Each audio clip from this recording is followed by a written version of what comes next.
Alright, so we're tired of cringe for a while. Just a little bit. We took a short 30-second break. Yeah, okay. I don't know. That was like, what, an hour or so?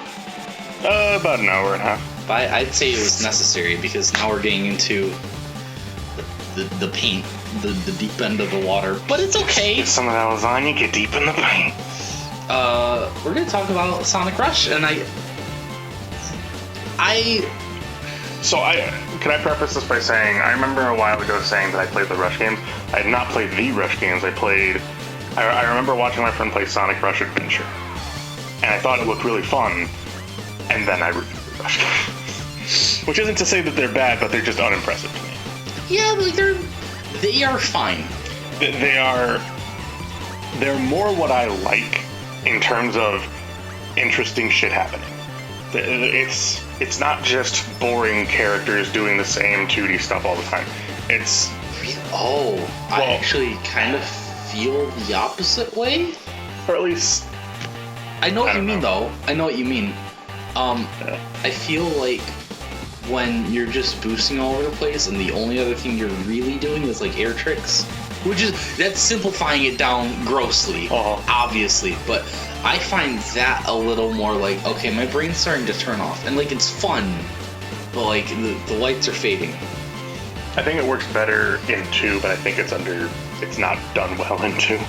Oh, Rush Adventure? Yeah. I was gonna say, I never played the first Rush game. I didn't even know it existed. And this was, when I had all these like GameCube games and stuff. But I never heard of the first game. And 06, I had seen like advertisements for, but now it's like 2007. And I don't know, like we were just watching TV. I think it was like G4, and they had this review of Sonic Rush Adventure. And I'm like, whoa, it's like all on islands, and like there's vehicles, and like who's this Blaze lady? Like, what is going on? And I had never, obviously, the only other place you could have seen Boost was the first Rush game. So since I didn't know about that, I'm like, you can just press a button and like you're faster now, and they have like this aura. I need this.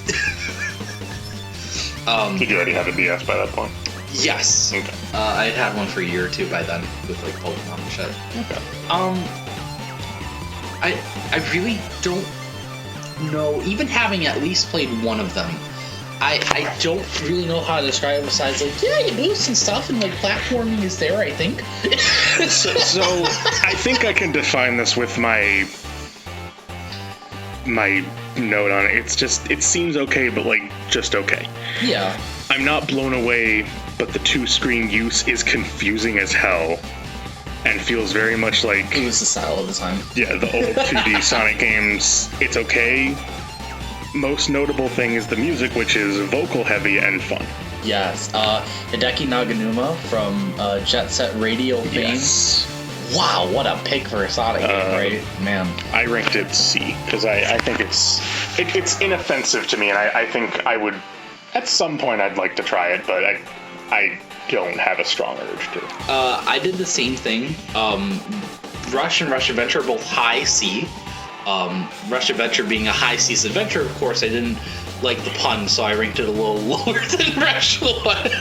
And for reference, with the games we've covered so far, these games are like halfway between the advanced games below them and like SA1 on the top half.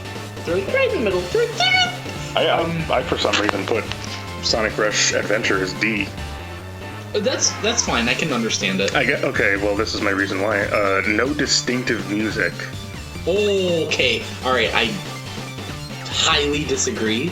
I think it's because it's different than... It's different from Rush, yeah. Yeah. But to me, it almost feels like, what if Hideki Naganuma never composed for Jet Set Radio and he was just a Sonic producer? I think it's got this really distinctive flair to me, but I completely understand what you mean. Okay. Rush Adventure is one of my favorite OSTs in the series. Like, really? Okay. I actually didn't touch on this earlier, so is Advance 3. All the Advance games have good music, but Advance 3's got some. This is, not bad, but not great. Models look better, but stages seem flat and plain. Yeah, there's not really a lot going on, and I think they have less like gimmicks than the classic games. Here's a quote you're going to hear from me all of today. Again, 2D Sonic isn't for me. It has a triple deluxe ending too, where the real game begins after you beat the game. Oh, you're talking about Blaze's story. Got it. Yeah. Okay. I actually forgot that Blaze was different from Sonic. I did remember from Rush Adventure that she hovers, which is sick as fuck, but that she gets more airtime for tricks than Sonic does, and she's just a hair slower, which is like, that's kind of neat. Not a whole lot. Inoffensive. Also, her spin dash is her like charging up a fire tornado, which like, I don't know what else to call that besides absolutely great. So Blaze is my favorite character in the series. Over the years. What? You liar. What? The other day we were talking about favorite. We've never talked.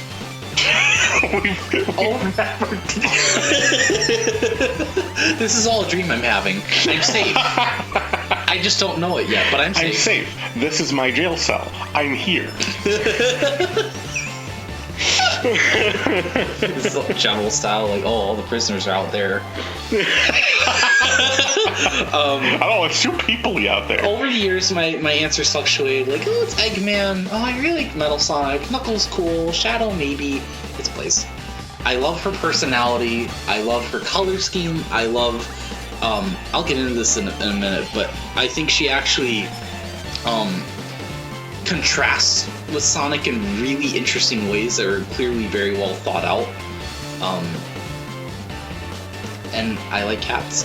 I think one of my favorite aspects about her, and it's an aspect I often see overlooked, is her outfit. Yeah, she's royalty. She's a princess. Yeah, it's very like, I think it's very like glossed over, and I think it's one of the most unique things about her. Is like, you think about all the other Sonic characters, and they're just bare bones, and other than like Rouge, right? But like the others have just like a dress, typical dress or something. Yeah. But she's like, no, she's very like regal in how she hands herself. Right. Which again, like regal, that's perfect for a cat. Blaze is one of those characters where I will tell you how great the design is, because like, especially I think like Shadow also comes to mind. Like, there's so many aspects of their character design that just blend together perfectly, and it feels so like multi-layered. Yeah. Sonic too, actually, no matter what Sonic design you're looking at, like, you know, stuff about like their color scheme, like the way their quills go, you know, like their eye color, stuff like that. The thing that makes Blaze contrast from Sonic is very outspoken and energetic and extroverted, and Blaze, it's not really touched on a lot these days because she's one of the main characters that died when Sega said, oh, characters are bad. But in Rush 1, she finds herself in Sonic's world, and then Sonic and Tails are trying to help her, and she almost fucking kills him. And then Cream's like, hey, who are you, nice lady? And Blaze's like, get away from me, kid. Yeah. She is not used to talking to people. She's very shy. She's kind of like a wallflower, and she has this very kind of like cold front where like she takes everything seriously, and she's not going to take anyone's shit, and she's going to do stuff her way. She's very stubborn in a bad way, unlike Sonic, who's, you know, a little open-minded, while still doing things his own way. But there's other stuff about her design I really like, that you know, her fire powers show that sometimes her anger gets the best of her, sometimes like she's naturally hot-headed. Like I said, the fire tornado instead of the spin dash, like cats don't curl up into balls. Yeah. You can't really do anything with the cat shape, so what do? You use her powers for animations like that. That she's a cat and, you know, like a princess and stuff. I'm glad they didn't go the more boring route. But there's definitely a version of this where she just goes into like a cat loaf position, just crawls. Yeah, that, oh man. Ooh, you should never even said that. I'm just saying, I'm glad they didn't go that route. Cringe. I don't know. And just, oh yeah, and Blaze is perfect for like a new character in a boost game, because Sonic's just gonna get like this wind around him, right? Blaze is gonna have an aura of fire. Like, it's Grafii. The Grafii. The Grafii incident of Ot 21. 22? 22. When does Carbon Violet come out? It was 22. What happened? Where am I? Where am I? I was waiting for it. So, I'll start wrapping up here. Rush, the level design is mostly okay, but Dimps comes back with that somewhat of an over-reliance, or overuse, I'll say, on bottomless pits. And then of all things, a 2D game now is starting to lock you into rooms where you just fight enemies, some of which even have like 2 or 3 hits instead of 1. Like, that's bad enough in the 3D games. Why are we doing that here?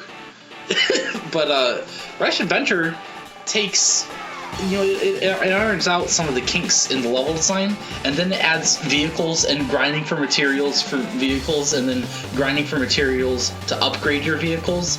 And it's like, okay, thematically, because this is like an ocean tropical adventure, I love this. 10 out of 10. What is this doing in the Sonic game? Yeah. How many times am I gonna say what is this doing in the Sonic game in this podcast? Like, it's actually insane to me. Like, I know that, like, again, I have a very specific kind of idealist, almost overly simplistic view of what the perfect Sonic game could be. But, like, I don't know, man. Sailboats? Oh, yeah! It could work. It's just not integrated well. It's just there's nothing. The one that feels most like Sonic is the water bike. Like, that's kind of cool. You're like jumping off ramps and stuff, and then you get to the sailboat, and you're just like firing cannons, and you're tapping the screen because it's a DS game and we have to. So weird. But other than that, I like Rush Adventure more. Marine's kind of annoying though. But it's one of those things where like she's meant to be, and she gets better by the end of the game and stuff. So it's, and of course, Eggman teams up with Eggman Censored. Yeah. I like that this is, Rush Adventure takes place. Eggman Negative. I got scared there. I'm sweating bullets. Yeah. I haven't gotten a pass from any of my friends. I keep submitting request forms, but we'll see how that goes. I got a pass. Yeah, in your dreams. I actually did from one of my friends, but he's not around anymore. Yeah, he's not around, so I can't prove it, bro. Well, he's at work, so. Bro, you're whiter than printing paper. Oh, 8x11. You always let me down. When I'm saying that, you know it's bad. When the Hawaiian shirt Moon Boy is wearing it. Don't call me that. Yeah, I like that everything about this dimension is different, and then there's just another Eggman. Like, for no reason. Like, there's no, like, reverse world Sonic, right? Like, there's another set of 7 gemstones, but other than that, it's like, And then just Eggman, but he's like black and yellow and white. Hey, somebody died in a ditch somewhere. No, he didn't. He messed up continuity. We'll talk about it with Rivals. Okay. That's kind of all I have to say. There's not much to say about the Rush games. They're okay. Very simplistic games. Ultimately, I just think, like, especially in hindsight, maybe when these came out, I wouldn't say this, but it's 2024, right? If you want other 2D games, I think some of those do better jobs. If you want other boost games, some of them do better jobs. But there's nothing that these games do that's super egregious. Again, besides, like, the vehicles in Rush Adventure wouldn't kill me if you didn't have to grind materials to build them. Like, that's like, this is padding. This is no longer flavor or world building. This is padding. And sometimes you gotta do that when you're charging full price for a game. I get it from a dev standpoint. They're not trying to torture us, but it's like, this isn't it, Chief. Alright, I'm cutting you off. Alright. Now. Next. Let's see. Sonic Genesis. What does it say that this is the second worst game on my list and not even the first? Is that actually the next game, or was it episode? They came out on the same day. You need to stop doing that. Isn't that crazy? Isn't that actually insane? So dumb. Because I go to my notes on it. It wasn't bad enough that one game just took the name of the first game. The other is the first game made worse. Like, that's just a what do you call it? It's the thing you use, the word you use, like, all the time. Not full Nelson. It's a spit roast. Wait, say again. What is your analogy here? What is your analogy of this? Oh, I'm mind broken and very tired. Sonic 06 and Sonic Genesis coming out on the same day is a spit roasting of Sonic as an icon. It's a clusterfuck? No, a spit roast. Okay. I don't say spit roast. You have said spit roast at least a couple of times. I'm exaggerating how much. But it is your favorite pastime. It's really cool that you practice all three positions, though. Go for You're it. truly a master.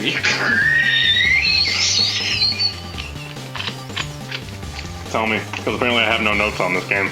Oh, you didn't look into Sonic Genesis? I did, but I thought I don't have any notes. Oh, man. Okay, so, Sonic 1, right? It's a pretty okay game. What if we made a port to the Game Boy Advance? Okay, cool.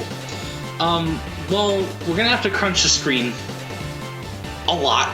So, you know how in Sonic 1 sometimes you might have issues getting blindsided by an enemy? Now that happens with the most basic of fucking Goomba enemies. You can't see two dick in front of you. F-tier.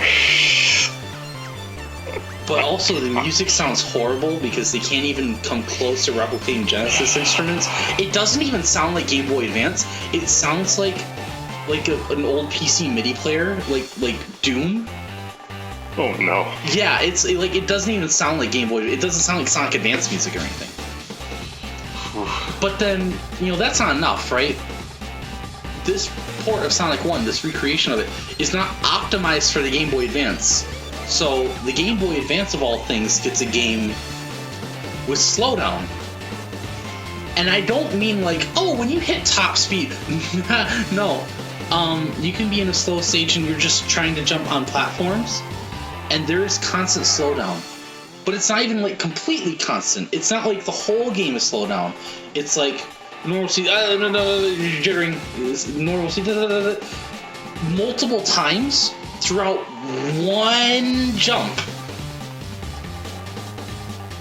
Ports of a game this bad are rare to come by. Truly, miracles of Satan. My gosh.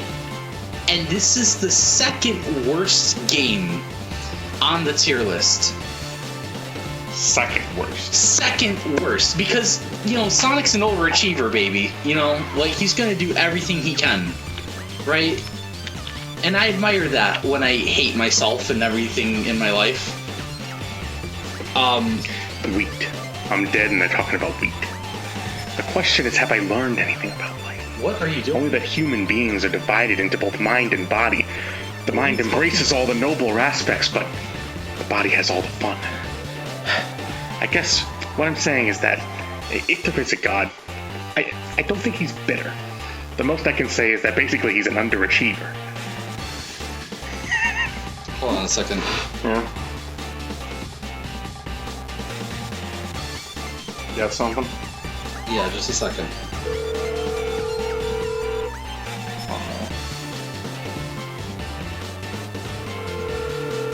What are you doing? Hello? Hey, Will. Yeah, what's up? Ryan's no longer my co-host, so next time you're available, just let me know. How about now? I have yet to read the Discord, but I definitely will when I... Will you shut your fat ass? How are you gonna insult the person I'm calling? How are you gonna insult me by calling him? The only message I've seen was that it's like you're not even a third of the way done and it's already 3.5 hours long. Yeah, but you haven't read the one where Ryan personally offended me, and then got back at me by complimenting me on my penis length. We're gonna slice those in now. Oh, Ryan looks really pleased with himself. He looks like really proud of his actions up to this point. Me and that big swinging dick over here. Yeah, well, So Will, thank you for not being Ryan. I really appreciate you for that. Yeah, thank you. Yeah. So, I'll talk to you later. Okay, thank you. Yeah. Sometimes I forget there's an axe on my wall. Well, you've never used it. And then I remember there's you! Hi! Hello! Oh my god, I promise I'd never do that voice on the show. Oh my god.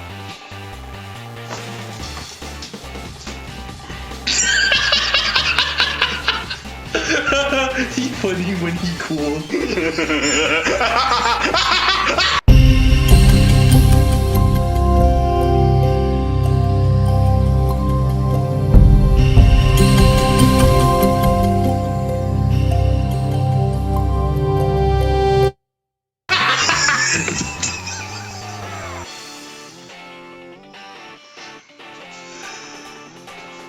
Okay, I thought he was actually gonna hit the table or my body.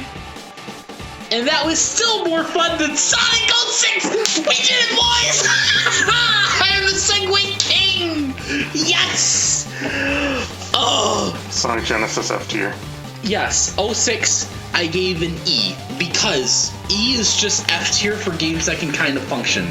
And when I say 06 functions, that's around 2 miles on each side of air quotes. But if you really loved 06 and wanted to push through some of the weird design decisions and the controls, and not even going into technical performance or glitches, right? There's so much about the game's design that fights you. But if you wanted to go all the way through, I think you could do it. You can't do that with Sonic Genesis. The game's slow down multiple times per jump, but it starts and stops and starts and stops. I can say so much about 06, but I can't say that or anything even close. I can try. I've got a list right here. How about you start? Really? How about I start? Dude, I'm just trying to get back in the conversation, man. A game that's collectively on everyone's top 10 worst games of all time list. Everyone's been mine. I don't know what it is, but I enjoy it. The levels are pretty fun, the soundtrack is phenomenal, and though a lot of people think the story sucks, I'd simply say it's mishandled. Yeah. No, it is not a perfect game, but I still remember and enjoy it enough to give it an A rank. Now, what I'm about to say here may surprise you. When was the last time you played Sonic 06? I have not personally. It doesn't matter when the last time you played 06 was, because you want to know why? Ain't no Sonic game been like it. You want to look at Frontiers, you want to look at Forces. You want to know what those games got? Nothing. Nothing. This game was at least trying to do something. Frontiers tries to do something too. Oh, please. No, it does. I'm not saying Arguable. I'm not saying that what Frontiers does is better than 06. Like, I kind of think it is, but I don't think that's objective truth. My take on this game is extreme mishandled. Yes. First of all, let's be real. This isn't a Sonic game. This was a different game that was later retooled to be a Sonic game. Okay, is that confirmed or is that what you think? That is confirmed. What? I didn't even know that because Knights of Kronos was originally going to be the name of the game. In fact, it is the achievement that you get when you beat the final boss and get an S. What? Knights of Kronos. That's why you see I thought it was knights and shit on all these areas. I thought it was at least meant to be a Sonic game from the very beginning. No. So that's why the Why are opening there is human a characters, fucking Drew? Final Fantasy cutscene? Yeah. Oh, wow. Okay. But then they said, we don't have a Sonic game for holiday. I got just the idea. Which is why What is your project, Knights of Kronos? Shit. Let's make it a Sonic game. I did not know that. So it was rushed even more than usual Sonic games because it wasn't Sonic to begin with. Wow. A lot of the assets are reused, obviously. Take however many characters, plop them down in that world, give them barely any hit detection, give them barely any function or reason for there to be, first of all, a city, then a castle town, And then the forest. and then a forest. Huh. Wow. Weird. So, I cannot hate this game for what I call a hero's effort. This game is so mishandled, so misguided, I would give it an E. I would say it's barely functional. Mixed with some of the best music that I've heard out of this, that I still listen to today. For sure. I listen to Crisis City, I listen to Kingdom Valley, I listen to End of the World, I listen to all those tracks. And I love the designs and the voice acting for Mephiles. I love that character. Extremely mishandled. Yeah. I think it's just so not correct. And I appreciate that it has a story. It's not a good one. Very clear. And I think what they were trying to do was bring Sonic to the next generation, be this impressive Sonic game. Wasn't built to be that way. Yeah. Very clearly was a gigantic fucking mistake. So, I mean, first of all, we can at least agree that, like, this is not a $60 product. No. This is not a $15 product. No. This is not given away for free even. This is just sad. I'd pay $5. Fair enough. But there is a lot to... think about 3 campaigns. I paid $5 for that. Oh, it's not about the content, it's about the quality. Oh, sure. Quality-wise, you're looking at -0. But, I just want to get an idea for this. So, your S tier, top to bottom so far, is SA2 and then Heroes. And then I'm guessing 06 right now, at least, is the top of A tier? I put it a solid A, middle of the road. What else is in A tier that we've covered so far? For me? Yes. Didn't I put Sonic and Knuckles there? I don't remember if you gave it. You did. Yes, I did. Okay. Yeah. Sonic Adventure I gave an A rank, but I think I'm boosting that up to S. Okay. There is something about putting 06 in the same tier as 3 and K that will give me repeated issues with nightmares and sleep paralysis. But, like, I understand why you like the game. It's just, especially as someone who didn't grow up on it, for me, it'd be very hard to get into. It'd be one of those games where, like, I would have some fun with it, but I feel like the game would be fighting me.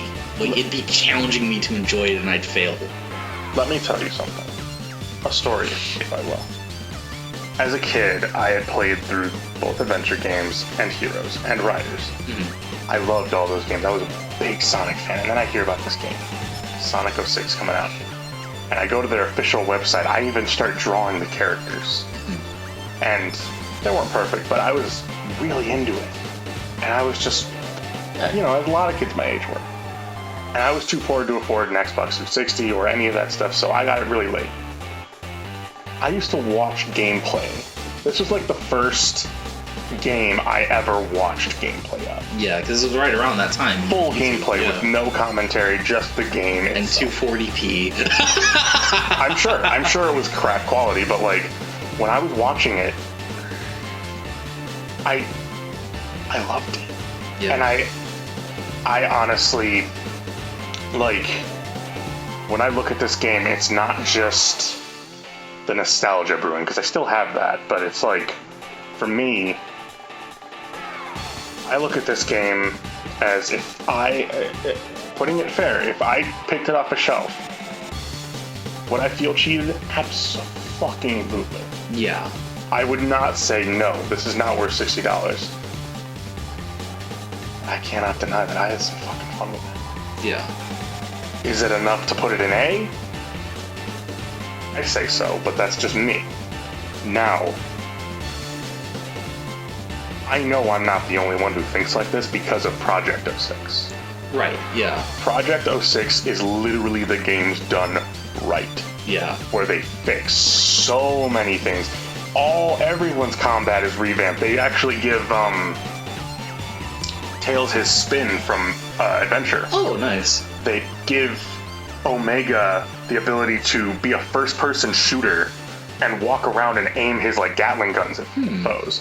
They give Knuckles more of his like Sonic Adventure 2 style of, or no, I think it might be Sonic Heroes style of fighting. Okay. The shadow stages are all like more streamlined and less chaotic and not as crap to handle the vehicles and everything. And even the climbing is better. Something they did too was they changed a lot of the Knuckles and Rouge parts to where it is like Sonic Adventure 2, where you have to collect 3 things in order to help open the pathway for your. And it's not as long, but they're like little segments. Yeah. Where they're pretty basic. Like, okay, go over here, go over here, go over here. You got it. Open the way for your friend. So I'm not the only one who saw potential in that game. I'm not putting it in S because that'd be an insult to S tier itself. There's no way that this is a perfect game. Mm-hmm. But I had too much fun with it to ever say that I could hate it. And I think this is obvious, but just to clarify for the audience, if Project 06 didn't exist, if there was no such effort to make the game better by the fans or like an improved re-release, you would still put 06 in A tier. Yes. Okay. I would put it there because, again, Project 06 is simply what I wanted. Yeah. Out of the vision I had. But the vision I had, I couldn't bring to life. Yeah. I'm not smart enough to do it. I can't do it. Project 06 feels like what you would have gotten if the game were more like just what the advertisement showed. Way more polished, right? Give it an extra year, just... And it's like, I couldn't have dreamed that it looked like that. And then I see Project 06, I'm like, that's fucking perfect. Yeah. That's exactly what I want. Like, mix in the old with the new. Put a polish on, make everyone feel different, rather than just walking around and jumping occasionally. Yeah. And it just... I get so angry when I hear, like, worst game of all time. It's like, yes. But there needs to be an asterisk. An asterisk. Mm-hmm. Worst game of all time for Sonic. But a lot of the ideas could have been worked on. Yeah, it's not like it is fundamentally a bad game from the very beginning. I mean, like, if you're talking about crunch culture and, like, make this game a completely different game now, then yes, but, like, once they started on it as a Sonic game, it's like, no.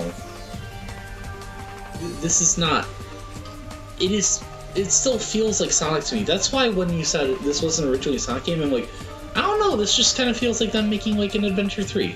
Okay, so I had it a bit wrong. It wasn't a Sonic game entirely. Okay. It was that it was a different Sonic story, where it's going to be all about Silver. Which would still, I mean, if Shadow has shown us anything, then that means, like, there would have been similarities to Sonic, but it probably just would not have played like a Sonic game. Yeah, Knights of Kronos is actually from the Archie comics. Okay. That's...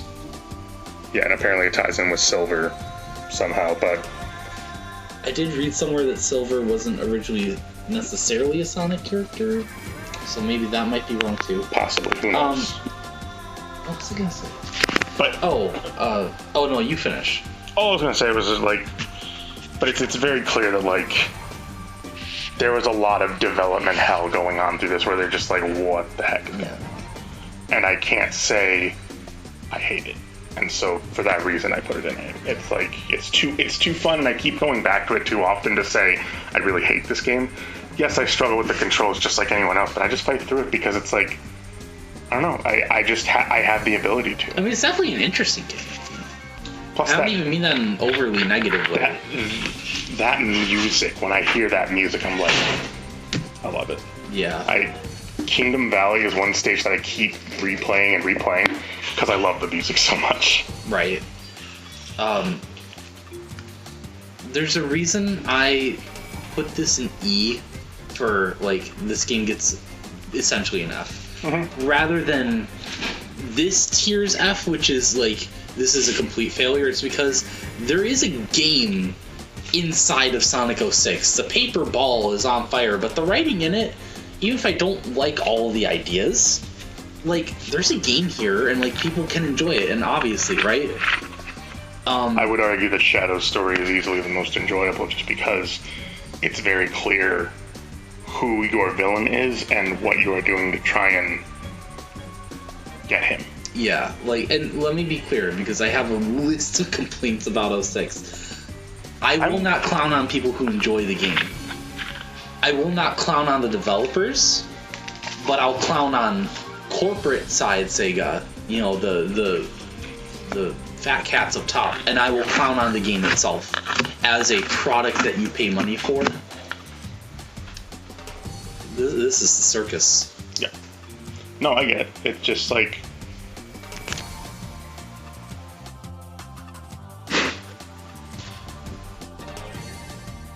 All I will say to conclude my discussion about 06, because I'm willing to hear your list of complaints, because they're all, I'm sure, valid. Mm-hmm.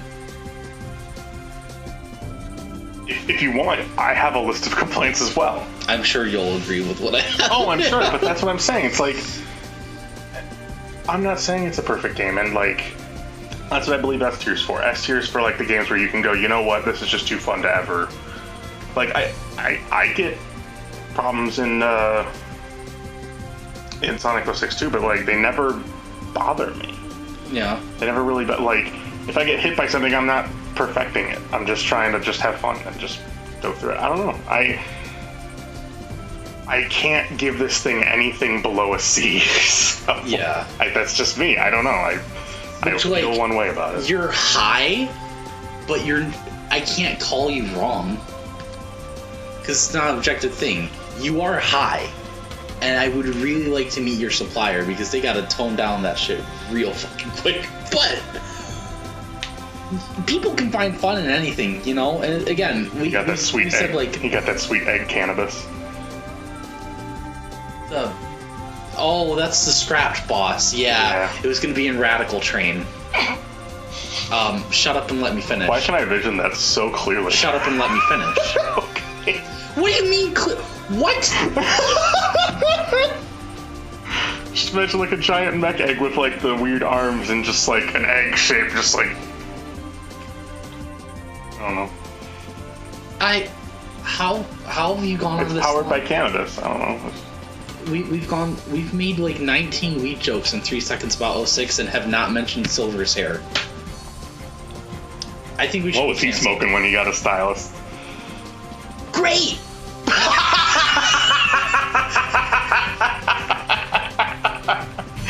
+2, you motherfucking chippy. He's just smoking a 1-Up box with his head on it. He doesn't know how it got there. He's just exploring some like jungle, but like, hey, you know, it looks cool. It looks sweet.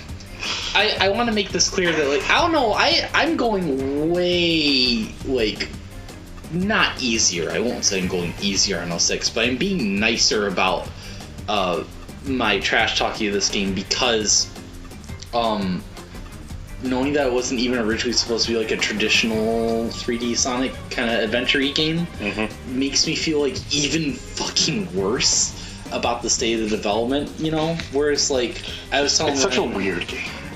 Like Lost World though is like weirder, and like that game had time and money and polish, and it was meant to be Sonic from the beginning. That's the type of game that even I can look at and I'm like, no. Which is like, no. Dude, it just doesn't work as a game at all, where you're just like, there's too much blocking you from having fun. See, that's how I feel about 06, but not in as severe of ways.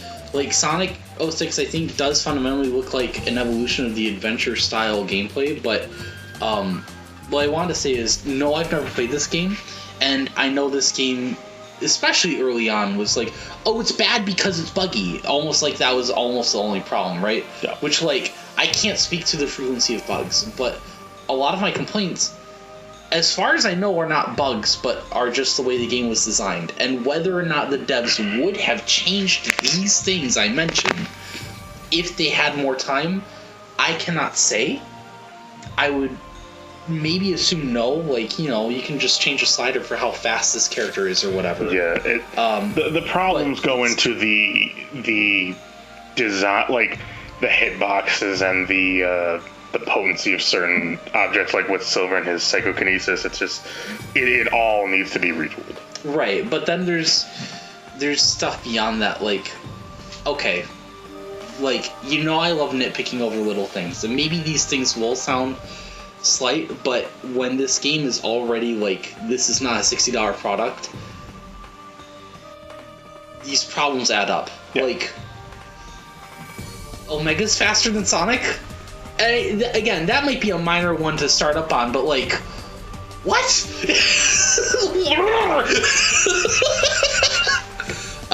But then you have stuff like Shadow. It's like, I see what you're doing.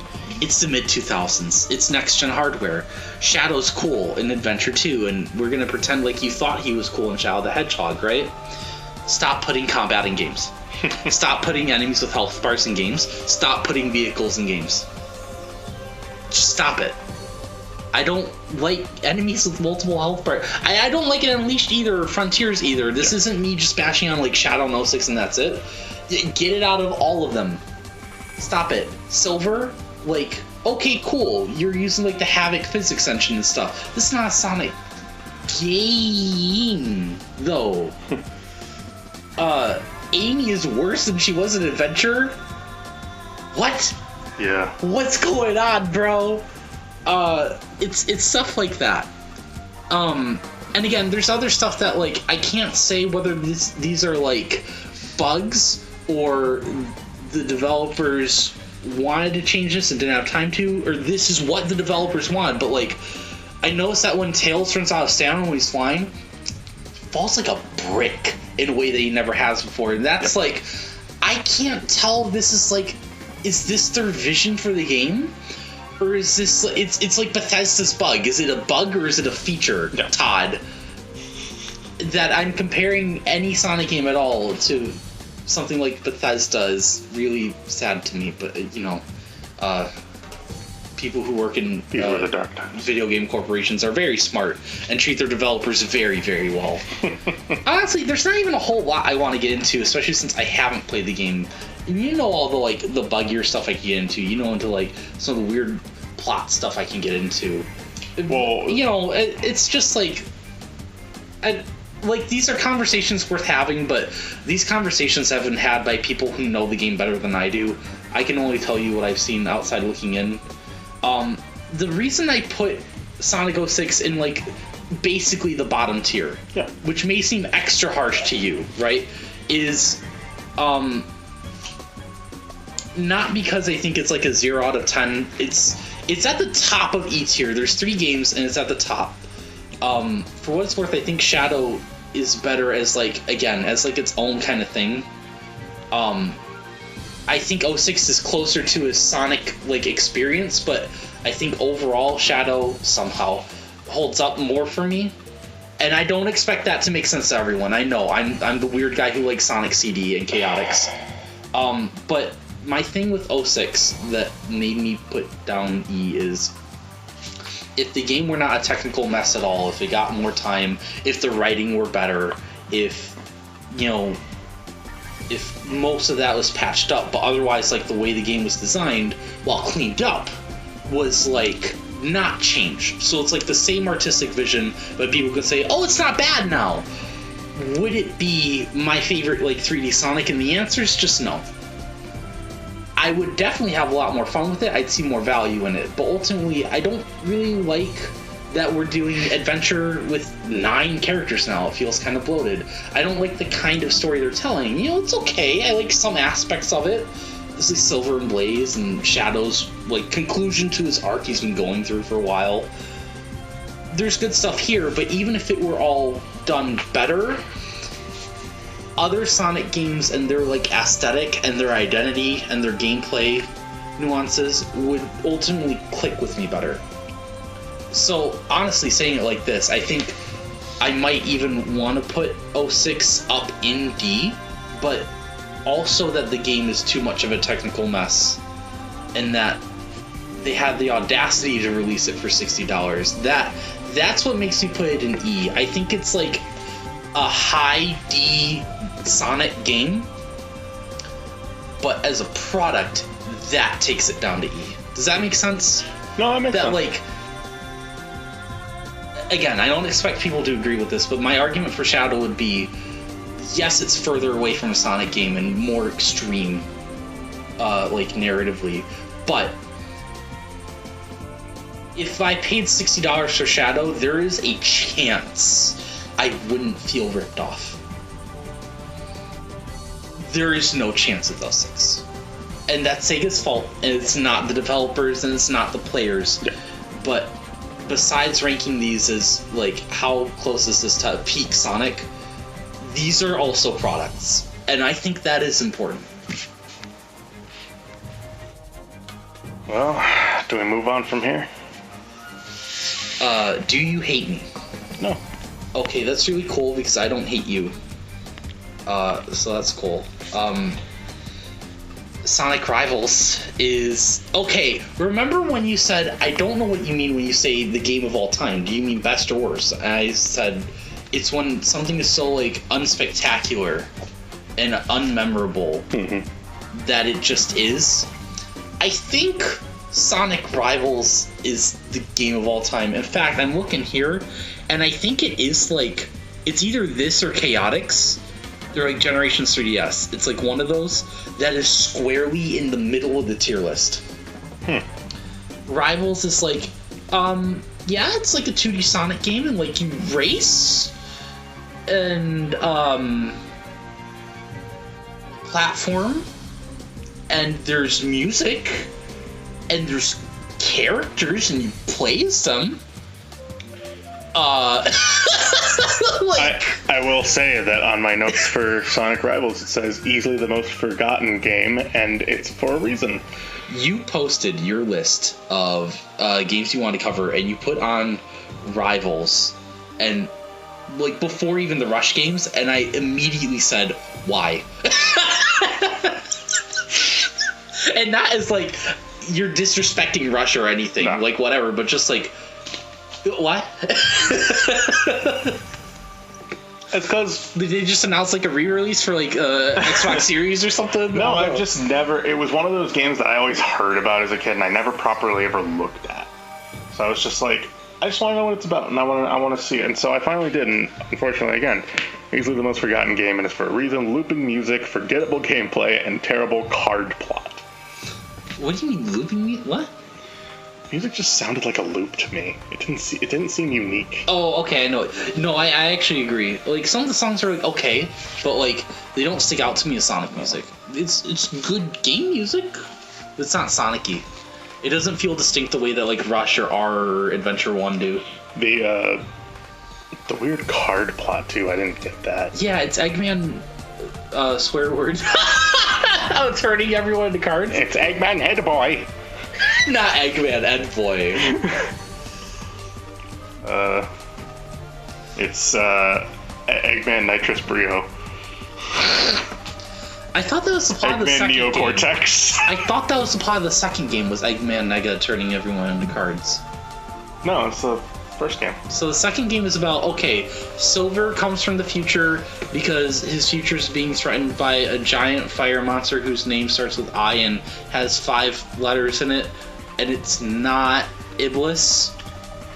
I can't remember what his name was. I would love to know if that was meant to be Iblis and then 06 happened and crashed, yeah. Or if it is just a coincidence, because I could really see it going either way. But then I don't know why I'm even talking about the story at all. So like, I just put it in rank E, rival. Really? It looks so uninteresting to me. I put it in C. To me, it's the definition of a C game. Like, I'd rather play this than R. Even though R is a more interesting aesthetic, I think Rivals looks better to play. It looks so boring to me. No, I do get that. It does look very boring. It looks like everything I've ever looked at before where I'm like, yeah, it's 2D Sonic, great. Oh, is that another character? Whatever the fuck. I'm so tired. Like, give me my 3D boy. In terms of 2D Sonic... 3D Sonic, please. And nothing happens. Something's happening. I can't tell what it is, though. To me, it's like the most boring 2D Sonic could be, because you don't have like the focus on physics and like slopes of the classic games. You don't have the excitement of boosts from the Rush games. That's another thing. Even the advanced games started experimenting more. Rivals is just like, what are you doing? Like, you air dash and there's all these dash pads, and it's all automated. I remember we had a conversation recently where I maintained that one of the most terrible things you can be is forgettable. Yeah. Bad, you're bad for a reason, but this is just so forgettable. Like, Yeah. now that I've looked into Sonic Rivals, I can now forget Sonic Rivals. Yeah. It's like I don't feel like any mechanics were missed out on. I don't feel like anything could have been carried over. It's like, just be done with it. Just let it burn. It's fine. There were 2 games, both of them just in the coffin.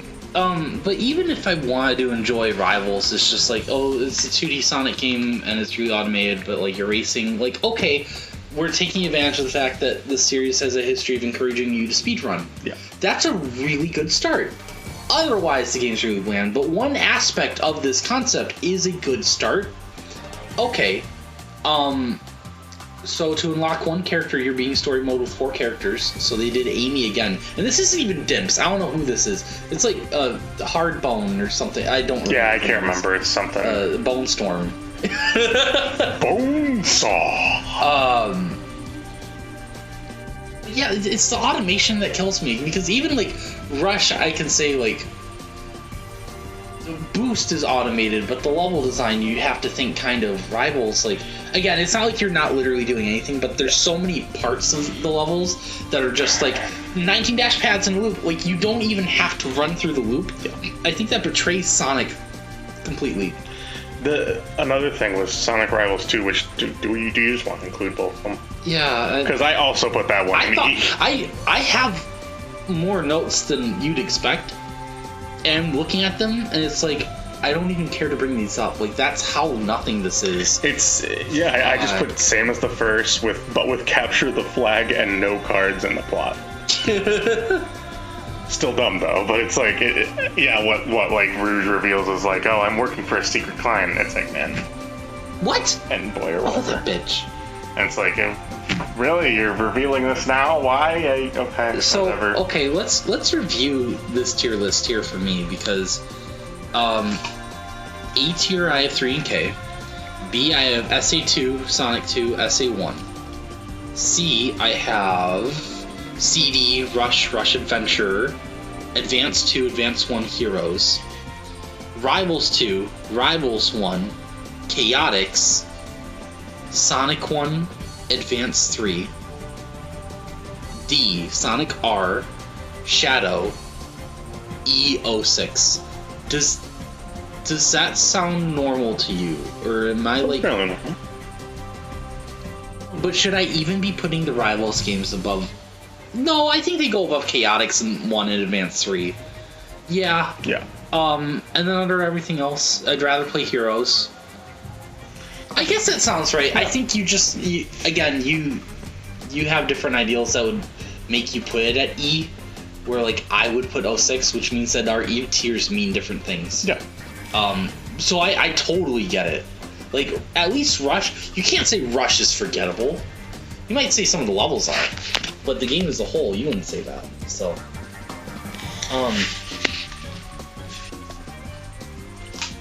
yeah. It's just, I don't know.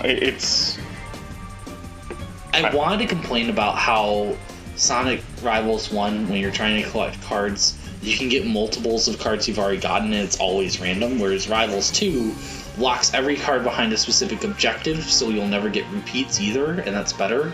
And then as I was thinking about saying that, I'm like, who's playing Sonic Rivals to get all the cards? Yep.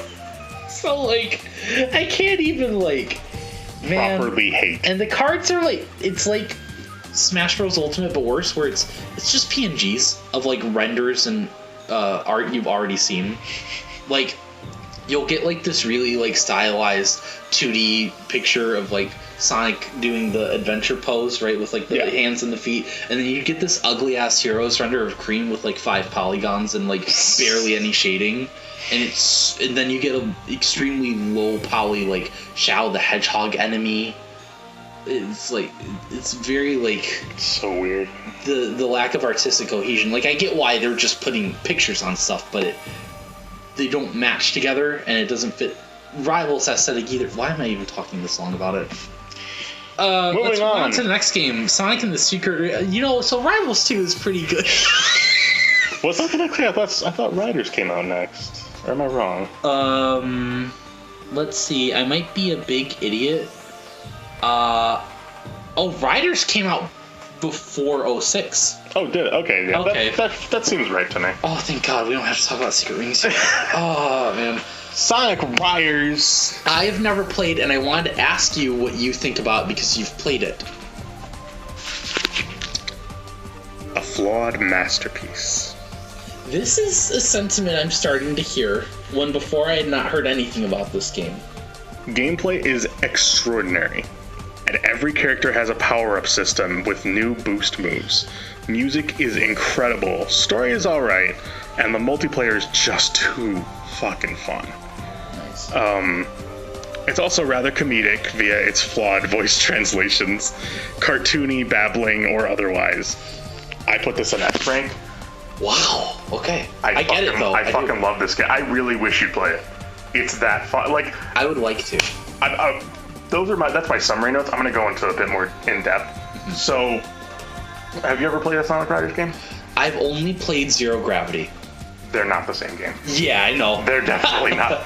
I didn't realize how different they were, though. And, obviously, this is kind of a preference, but like, I think you definitely get your money's worth.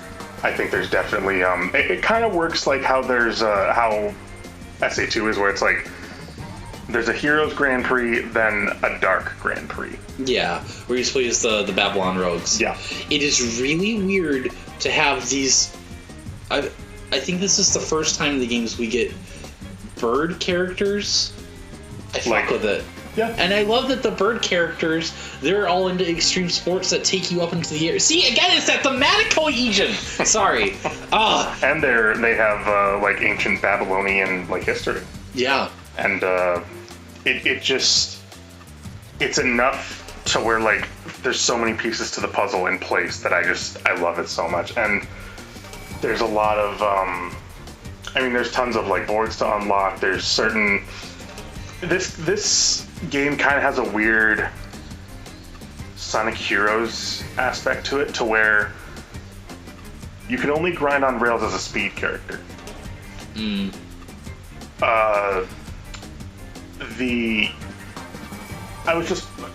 For context, I was just playing Sonic Adventure as Tails, and you know the rings that he flies through to zoom? Yeah. When you're a flying character, you go off a ramp and you can zoom through those, and they're all like shortcuts. Yeah. Power characters can just pummel like any sort of like, usually it's obstacles on the stage like barrels or boxes or something, like, or robots. And not only that, but like when you do these things, it'll fill up your boost meter. Oh, cool. So you can like refill as you're like taking these shortcuts. Not all of them are easy to get, because like for the speed characters, you have to press A to do a jump in the air, then press A again to land on it. Yeah. Flying and power are a bit easier, just because power you just run into the things and they just punch them. Yeah. And flying is just flying. But if you get, I think it's 10 rings, you get 30 rings. If you get 30 rings, your boost meter basically doubles. Okay. And if you get 60, it fills to the very top of the gauge. Oh, nice. So you can boost like so easily, and plus there's a turbulence system. Oh, that's the wind curve you're riding that's coming off first place? Yes. But not even just first place, it's you can create certain turbulences, and sometimes they can mix up. Oh, which is weird. What? Yeah, and sometimes they can take you to higher levels in a certain area. Sometimes they can when you do certain jumps, you'll get, and like you land the jump, you'll get more boost gauge. Yeah. And it's kind of like the whole game is kind of functioned around how you refill this boost gauge. Yeah, because it's always diminishing, even if you're not doing special actions, right? Like it's ticking down slowly. Yes. And right. Plus when you level up, like, okay, I can't remember specifically. I'd can remember jets. Okay, so jets, when you are jet and you boost, you have a fan. And if someone comes close to you with that fan, you can hit them. Okay. This is for any character. They all have unique animation styles like that. I think Tail swings like a cord or like a plug or something and hits people with it. Okay. Sonic, I think, Chili dogs. something I can't remember, but I know Knuckles just growls at someone to like make them loose on their ring. Yeah. I've seen that one a bunch of times, but for a second power up, what is it? It's Jet gets like 2 of them. Okay. For a third one, he gets 2, but like instead of knocking like just a few rings out, it's like all your rings. Okay. So like you also feel a bit more boosted as you're going along. Plus, the way you jump matters off ramps. Yeah. So if you lean forward while jumping, you'll go further. Right. Lean back, you'll go up. higher. Yeah. And I didn't know that for the longest time when I was playing as a kid, and then I got it and I was like, this is great. So as someone who, again, like, I didn't know Riders existed. I only saw Rider Zero Gravity on TV, and I was like, I'm gonna buy that for my Wii. And like, it is serviceable. There's nothing about Zero Gravity that's bad. It's very, I'd say that's another contender for like the Sonic game of all time. Can I tell you what I ranked Zero Gravity at? E? Huh? E? Close, D. Okay. I ranked it as D because the whole experience is missing what made Riders so special. Yeah, not only Riders so special, but it's like it feels like it's missing like the controls weirdly, where it's like what is to be gained from any of this? It, like in Riders, there's a mechanic that lets you like just suddenly like and then you boost forward, and it's like zero gravity, but it's like there's none of that in Riders. There's no BS boost mode where you just boost all the way. Boosting actually shoves you along a little bit in Riders. It doesn't just take you a million miles. Yeah. So it's almost like Sonic around the mid 2000s was getting obsessed with instant speed gratification to appeal to normies. Which I don't get in the context of a racing game. Especially a racing game. Because then you're just like, well then what the fuck is the point of any of this? But no, it was just so I might move that too because memorable. Riders, because I haven't played, I can't attest to exactly how fun the mechanics are, but it's the best Sonic racing game on this list by a country fucking mile, I'll tell you that. I put Riders at the top of C just because I haven't played for myself. You've got to remember also, I do not like racing games. Right. I'm not a big neither racer. do I. I put Zero Gravity in the middle of C, but I forgot just how boring it is, so I might bump it down. I just put it in D, but that's me. My D tier is a little too rough for that.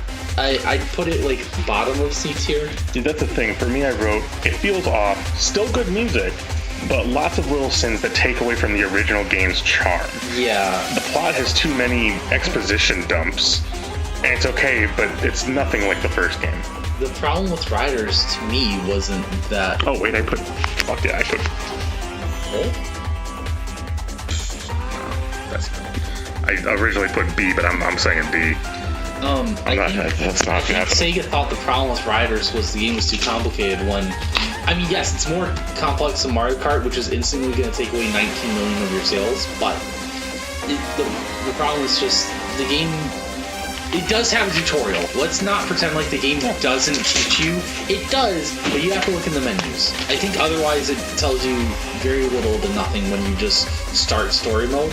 Yeah. That's the problem, but that doesn't mean you take out the mechanics. It means you improve the game's communication with the player.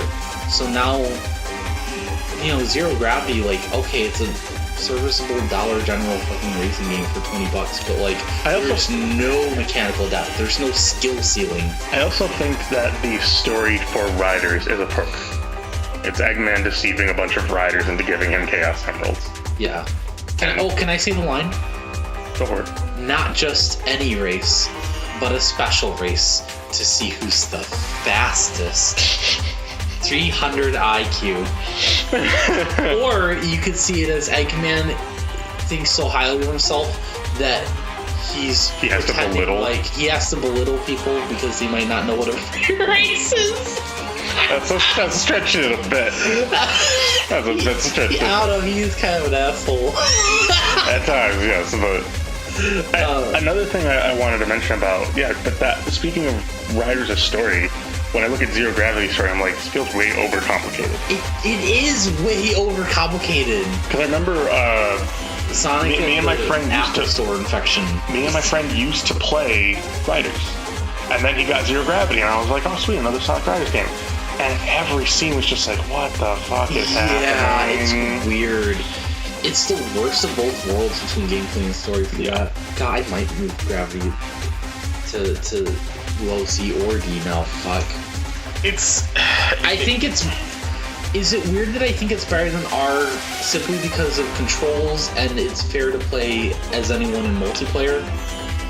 I think it's better than R for that reason. That's the bare minimum you should do for multiplayer racer. But like, I'm not gonna say Zero Gravity doesn't have heart and soul. It's just, it's not really good. Yeah, you know what? I'm definitely tripping because I put Zero Gravity above the advanced games. And even Heroes, that seems... Fuck. I think Heroes is a better game than Zero Gravity, but it's for the problems I have with Zero Gravity is that fundamentally it's not an awful game, but it's like after such a game where it just needed like kind of little tweaks. Yeah. They went too far in the other direction where it's just like, why are we doing this? Do you think it's weird I put it above the Rivals games? Because at least it deserves to be. I think Rivals deserves to be low simply because it's so unmemorable and forgettable. Zero Gravity is kind of boring, but like I wouldn't quite call it unmemorable. I think it's just it doesn't reach its potential. Yeah, it's disappointing, but it's not like forgettable. It's more like you wouldn't want to remember it because it disappointed you. Yeah, Rivals and Rivals 2 have never disappointed anyone. I don't think. I mean, and even so, it's like, oh well, whatever. Do we just want to jump into Free Riders? So that's your domain because I did not look up anything for Free Riders. All I know is that it's a Kinect game. That's all. In fact,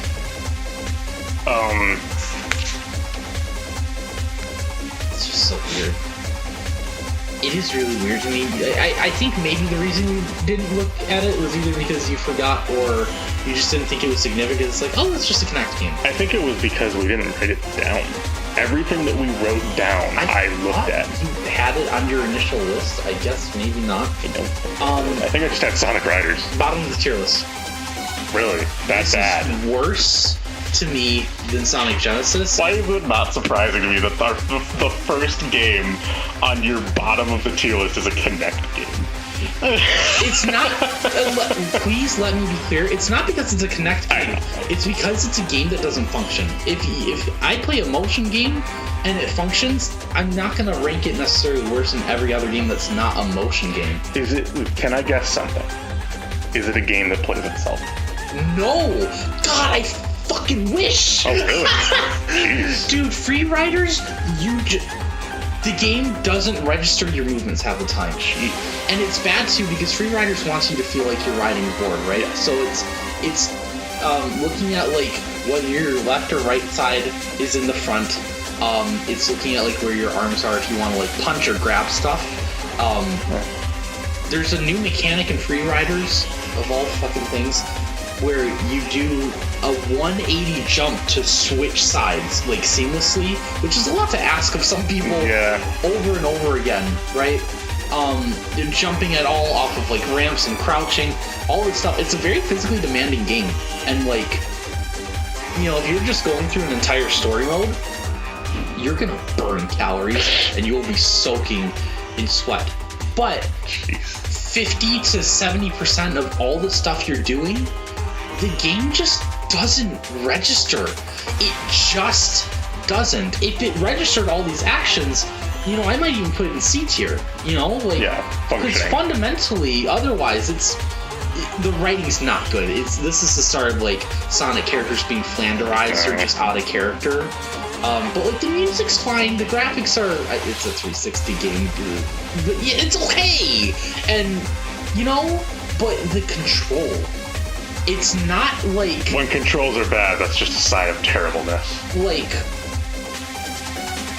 you might think that like certain Wii games you've played are bad, and like I'm not saying they're not bad, but you don't get it. I don't know what the track record for other Kinect games was.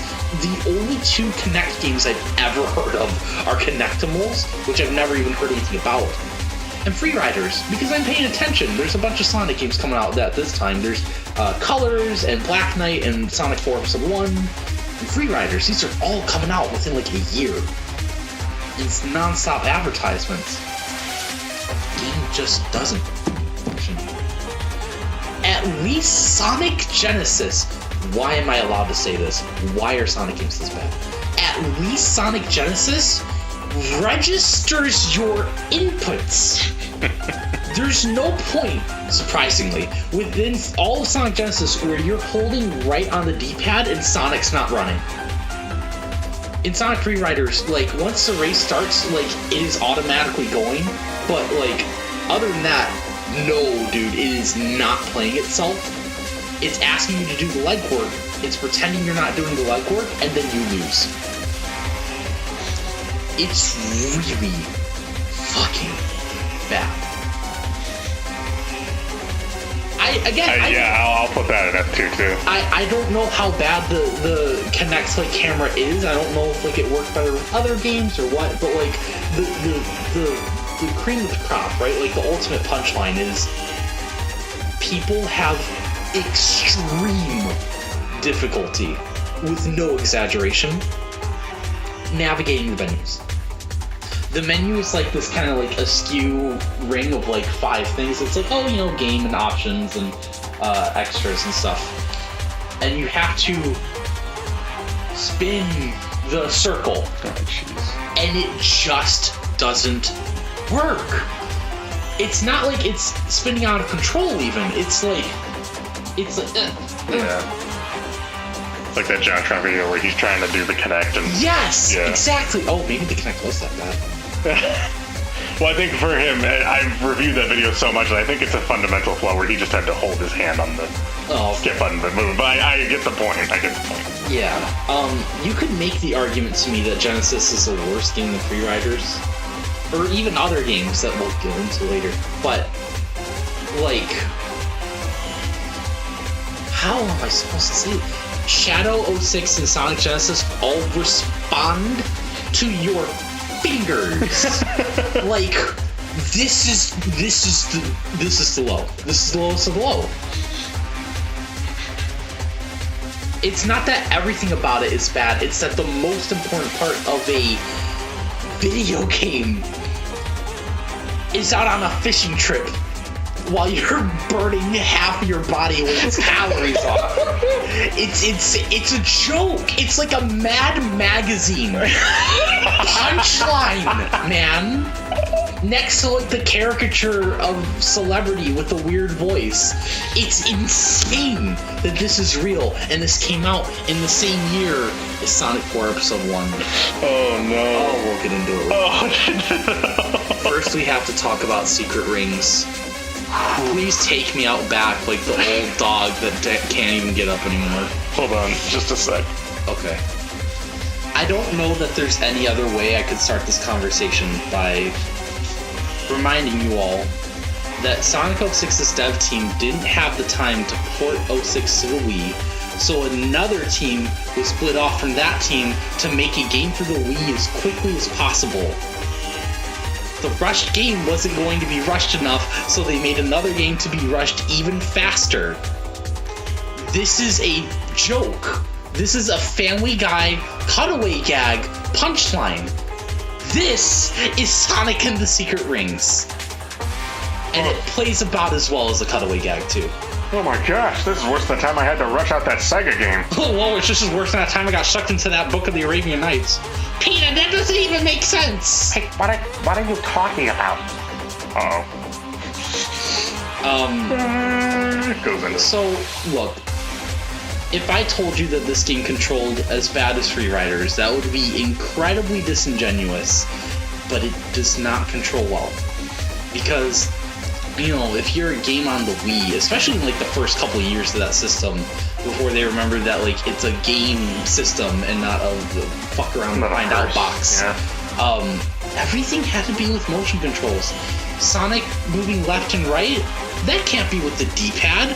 What are you, nuts? You gotta tilt. You wanna jump? You can't just press 2. Are you out of your mind? You want a homing attack? Same thing. It's this for the whole game. I wanna go back in time and just say whoever's idea was to just make everything motion controls, fucking die. Just stop. Just let the game be fun. Like, Because seriously. at least games like Skyward Sword, like, they are trying something with it, and they're trying to make an experience. And it's not the whole experience, but it's a core part of it that is held up with and by other aspects of the otherwise normal video game. This? Yes. Sonic has faltered in recent years, and what he needs is motion controls. Like, there's not even options to just turn off motion controls. That's the thing. Also, you can only play with the Wiimote sideways, which is the worst controller setup for the Wii. Hashtag don't at me. You know it's true. Was Kirby that way when we played that? Yes, but at least that's a 2D platform. Yeah, it's 2D, so it's much And more motion forgivable. controls are not required. Yes. It's basically just the world's most poorly shaped NES controller, which is like based on the NES controller, so it's fine. Yeah. But this is trying to be fucking auto run 3D. Yeah, auto run What? especially. Like, what's going on? I actually want to look and see what my notes were for this one because I forgot. It's Sonic and the Secret Rings. Terrible missions, weird RPG style upgrades. Sonic's not that fast. Not even a rank system. It's gold, silver, or bronze. Music is okay. Overuse of main theme. Yes. And directionless story. Apparently I put C rank, but I think I put it lower. Please. I'd put it at least in like E. So, my bottom 5 games, going from worst to least worst, are Free Riders, Genesis, Secret Rings, blank, you know what I'm talking about, we'll get to it, and 06. To say, like, okay, like, yes, this game runs better, it's less glitchy than 06, but I don't think 06 is at its core a bad idea. I think it's fundamentally just a Sonic game that incorporates some design ideas I don't like. Secret Rings from the start, stop it. Like, no. Bad dog. It's so weird too, because I watched gameplay of this and I'm just like, you know, in most 3D Sonic games, you get like little set pieces where you are thrust into this like weird, like say like a Dragon's Tail and Unleashed or something, and you go along with the ride and you're just pushing up on the controller, but it's a neat set piece and you're kind of like, whatever, it takes like 5 seconds. With this one, I just imagined like holding the Wii nunchuck. I'm just like, fuck. What are we doing? What? Come on. Yeah. And it's not just like, oh, this game has like motion control, so it's bad. No, it's like the camera feels too close to you. You can back up, but the camera still stays close to you. It doesn't turn around or zoom out in any way. Walking left to right is kind of stiff. Even fucking Croc Adventures of the Gobbo, whatever the fuck, made you look back when you were looking behind you. I actually forgot about that. Oh yeah, Sonic and Secret Rings has this weird thing where like you need to complete certain missions to unlock the story, and every time you clear one mission, you unlock a couple more. That's what I meant by directionless story. But the game doesn't tell you which mission you need to continue the story. What? What? That's bonkers! It's bonkers! Bad Fergie! What's going on? It's so weird too. Like it's so directionless that I wouldn't have played it. Like I would have been like, what the fuck is happening? I played this when I was a kid. I didn't get super far, maybe like a third of the way in. it's not worth your time, man. The story is interesting though. This is the first in what we call the storybook duology, but the first time this is ever done. Sonic gets sucked into a book because, like, do you remember the movie The Page Master? No. It's from like sometime in the 90s, I think, with like Macaulay Culkin. The movie opens with him. He's like just some dumb, stupid, wimpy, nerdy boy, and he's like biking home from school. And he gets stuck in like this crazy thunderstorm. So he goes into a library. It's the only place he can find shelter. Oh. And the weirdly excitable, especially around young children, library like manager is like, here's a book card. And Macaulay Culkin's like, I don't read. It's fine. I just want to call my parents. Okay, phone's over there. And the paint on like the ceiling starts dripping, and it makes like an ink dragon that wants to kill this little boy it doesn't know for no reason, and it floods the entire library, and then Macaulay Culkin boy becomes Sooty, and like some of the books come to life and just talk to him, and like one's like fantasy and one's like, this is a real movie. Yeah, I'm waiting for the punchline. So like he goes through like, so Sonic got book bored. Books. What? So Sonic got book bored into this world and is now just... That's a funnier punchline than the punchline that I didn't have. Because he kind of does. Char comes out of the book, and she's like, I'm a genie, and there's this other evil genie. Hi, I'm not Elise, and not... And not Vegeta. No, not, what's his name? Not Robin Williams is trying to... Oh, I was gonna say not Thanos. Okay. That kind of works too. Not Will Smith, bad future. Not Will Smith, bad future. Is gonna destroy the world with his rap music. Help! He knows it's a book, but he wants to gain ultimate power with the artifact of the book, so he can go to... so he can, because he wants all the story, he wants to finish all the stories, and we don't want our story ending. Why is the premise of this story funnier than the premise of The Page Master? Alright. Can we move on to, Can we move on? So Macaulay Culkin in The Black Knight.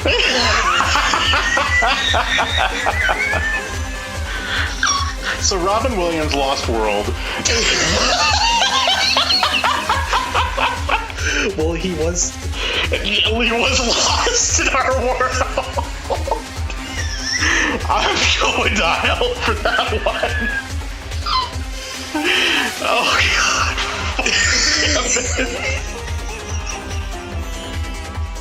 Subscribe now, and be sure to hit that bell icon.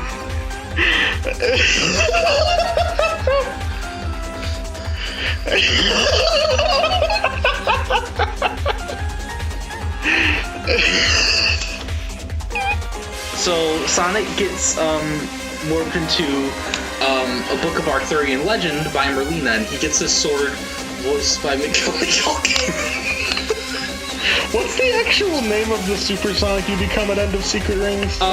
Secret... Oh my god, I forgot about it! Dark Spine Sonic! That's right. Because when What's-Her-Face dies, he collects, like, anger or something. Yes, because, like, a Razor Jin becomes this monstrosity because he absorbs 4 of these emotional rings. And Sonic absorbs the other 3, and they're, like, anger, fear, and sadness or whatever. Something like that. And I actually just realized now, I'm remembering this for the first time in ages. The voice Jason Griffith does for Darkspine Sonic is the Werehog voice. It's like that same, like, he's going all in on, like, you know, putting his neck in the wood chipper.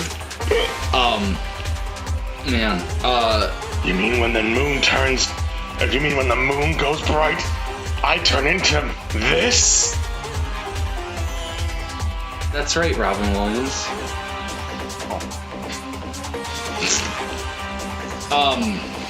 What if there was a movie where Robin Williams had like a werewolf curse, but he turns into the genie, and like whoever he was dating just instantly found him like, I can't make this work.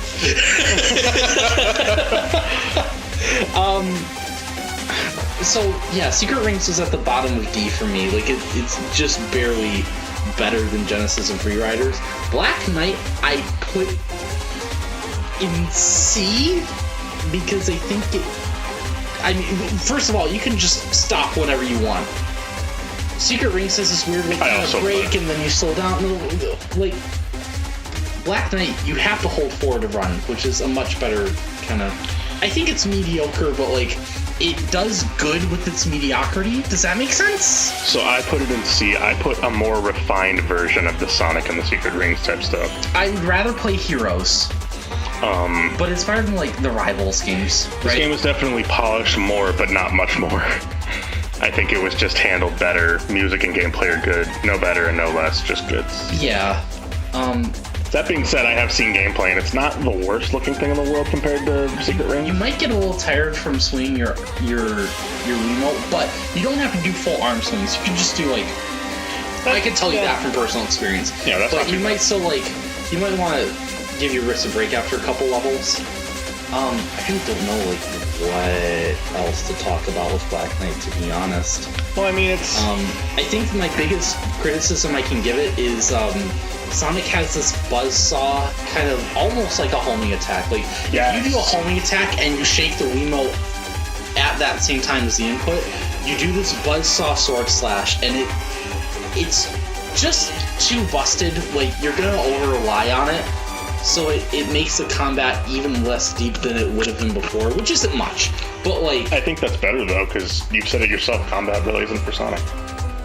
Yes, but if a game is gonna make me do combat, I'd rather I have to think about what I'm doing than just cheese it.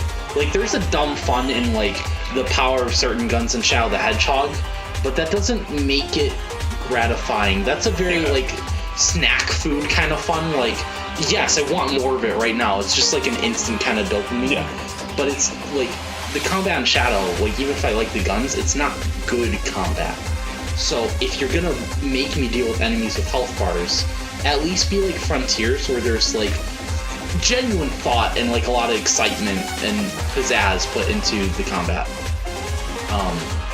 Also, don't make it so there's a Sakurai ending to a game where it's just you beat what's his name, King Arthur, and then credits, and then you're just like, oh, there's more. Oh, with like Merlina, yeah. Then? Okay. Yeah, this game's story is kind of funny because you get to like the second or third cutscene in the game, and Merlina looks at a wilting flower and she's like, I hate this universe I live in and I'm depressed every day about it. And Sonic's like, take some Xanax, buddy, I got some from home. And then we forget about that, and then 2 hours later, Merlina's like, I want to preserve the world by stopping time, and you're not gonna stop me because I'm right, because I'm sad. And then Sonic beats the fuck out of her with Super Sonic, Excalibur Sonic, which is maybe the best Super transformation in the entire series. Hashtag don't at me. I said maybe, not for sure. The last cutscene is like, yeah, you know, death comes for us all. It's inevitable, but you know, get over it. But don't be such a downer. Yeah, like don't force your pessimism on your friends, you idiot. And everyone's like, you're cute. You have a point.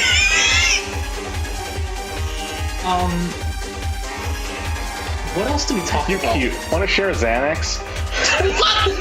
She's taking like a fork and knife and I like this fancy dinner table.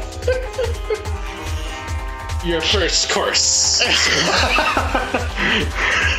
For old people, go first if I give it. Oh, sorry, Merlina, you can have some. I don't have your mental. Gotta go fast. I don't know what to talk about. What's next? We're talking about After Secret Rings.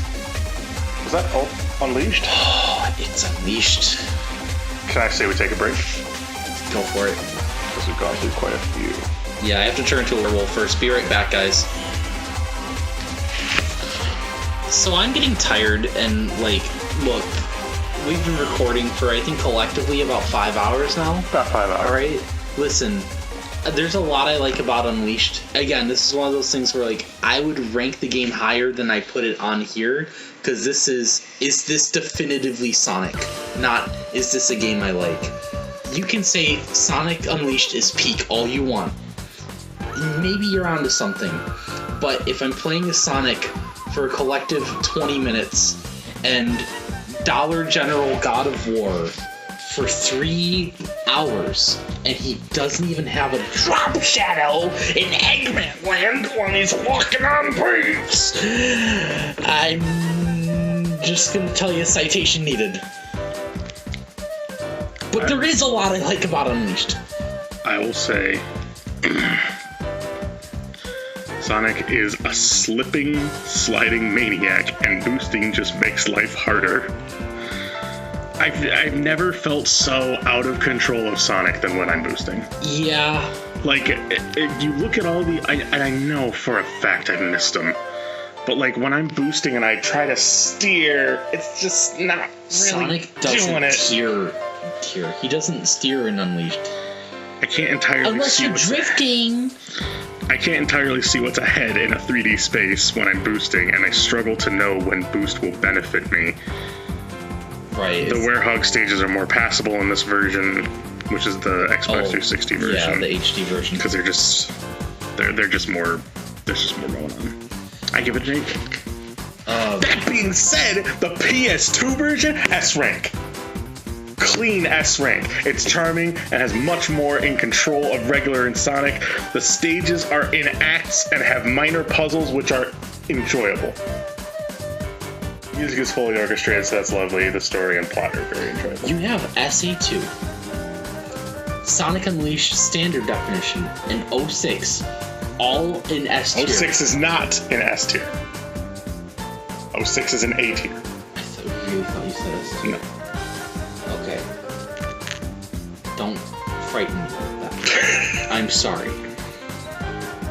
Well, okay, look, so here's my thing, right? Yes, there are aspects about the Wii PS2 version that you could consider better, but ultimately, I'm playing Unleashed because of the world, because of the cutscenes, right? Because of the graphics and how The cutscenes are the same. how much they hold up, right? The cutscenes are the same in both games. Okay, but they're compressed on a fucking PlayStation 2, man.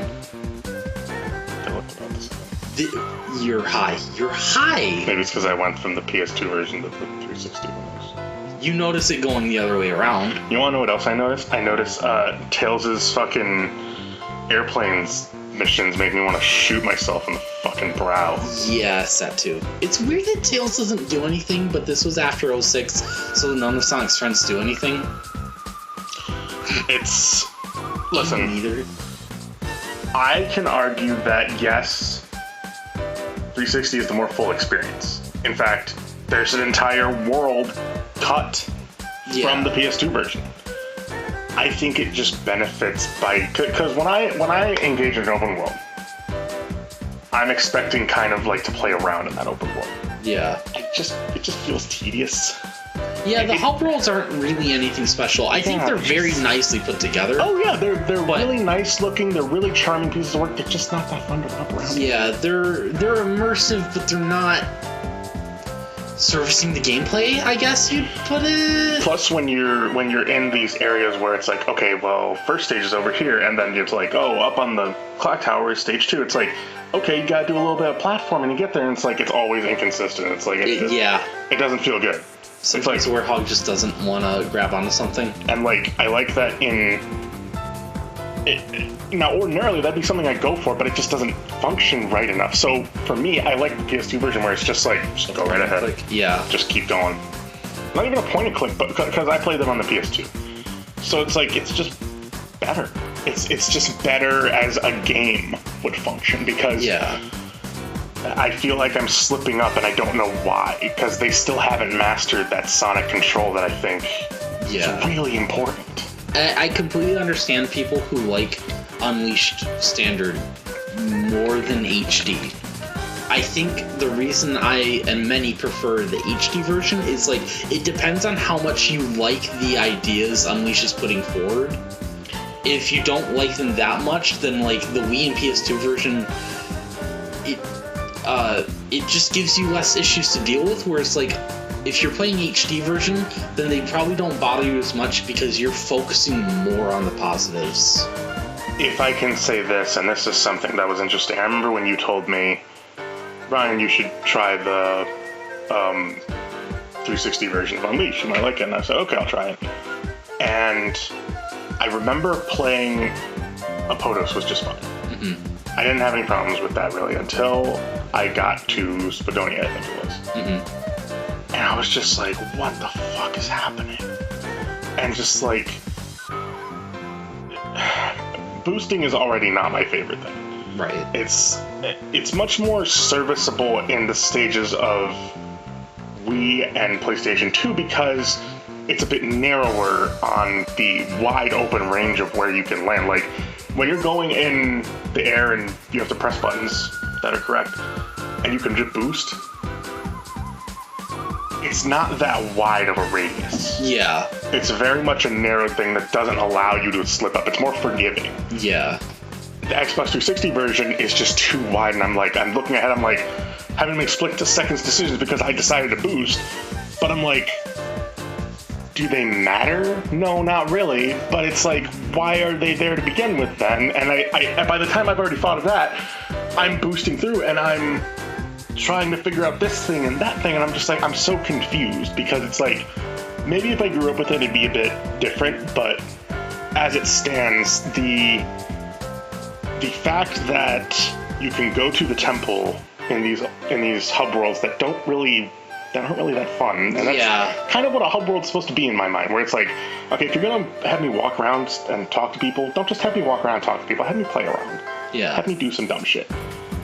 And not just grind on rails. But when I go to these temples, it's very much like, here's your mini platforming test. Can you hit all the guys in a row? It's like, yeah. Yeah. Just have me go. What PS2 did, I really like, which is absent from this game totally, where it's just a shrine. You walk in, there's a sun door. Those are the Sonic stages. You walk in, there's a moon door. Go to those stages. You walk in, there's a boss door. Go to that stage. And it's like, I prefer that over the difficulty, the agony I went through with trying to... And I made it all the way to Eggman Land before I just finally said, I can't do it. Eggman Land breaks many people. I can't, and it was by the time when you said... I remember texting you because I was home alone. I said, I'm about to start Eggman Land, pray for me. And you said, I'll see you in an hour. And I said, what? And then an hour later of me playing, I didn't die at all. An hour of me just playing that stage, I was like, this is bullshit. And I text you, and you were like, time's up. And you were like... And I was like, what? I don't know why. And he's like, oh yeah, those stages are really long. And I'm like, why are they so long? If you want to,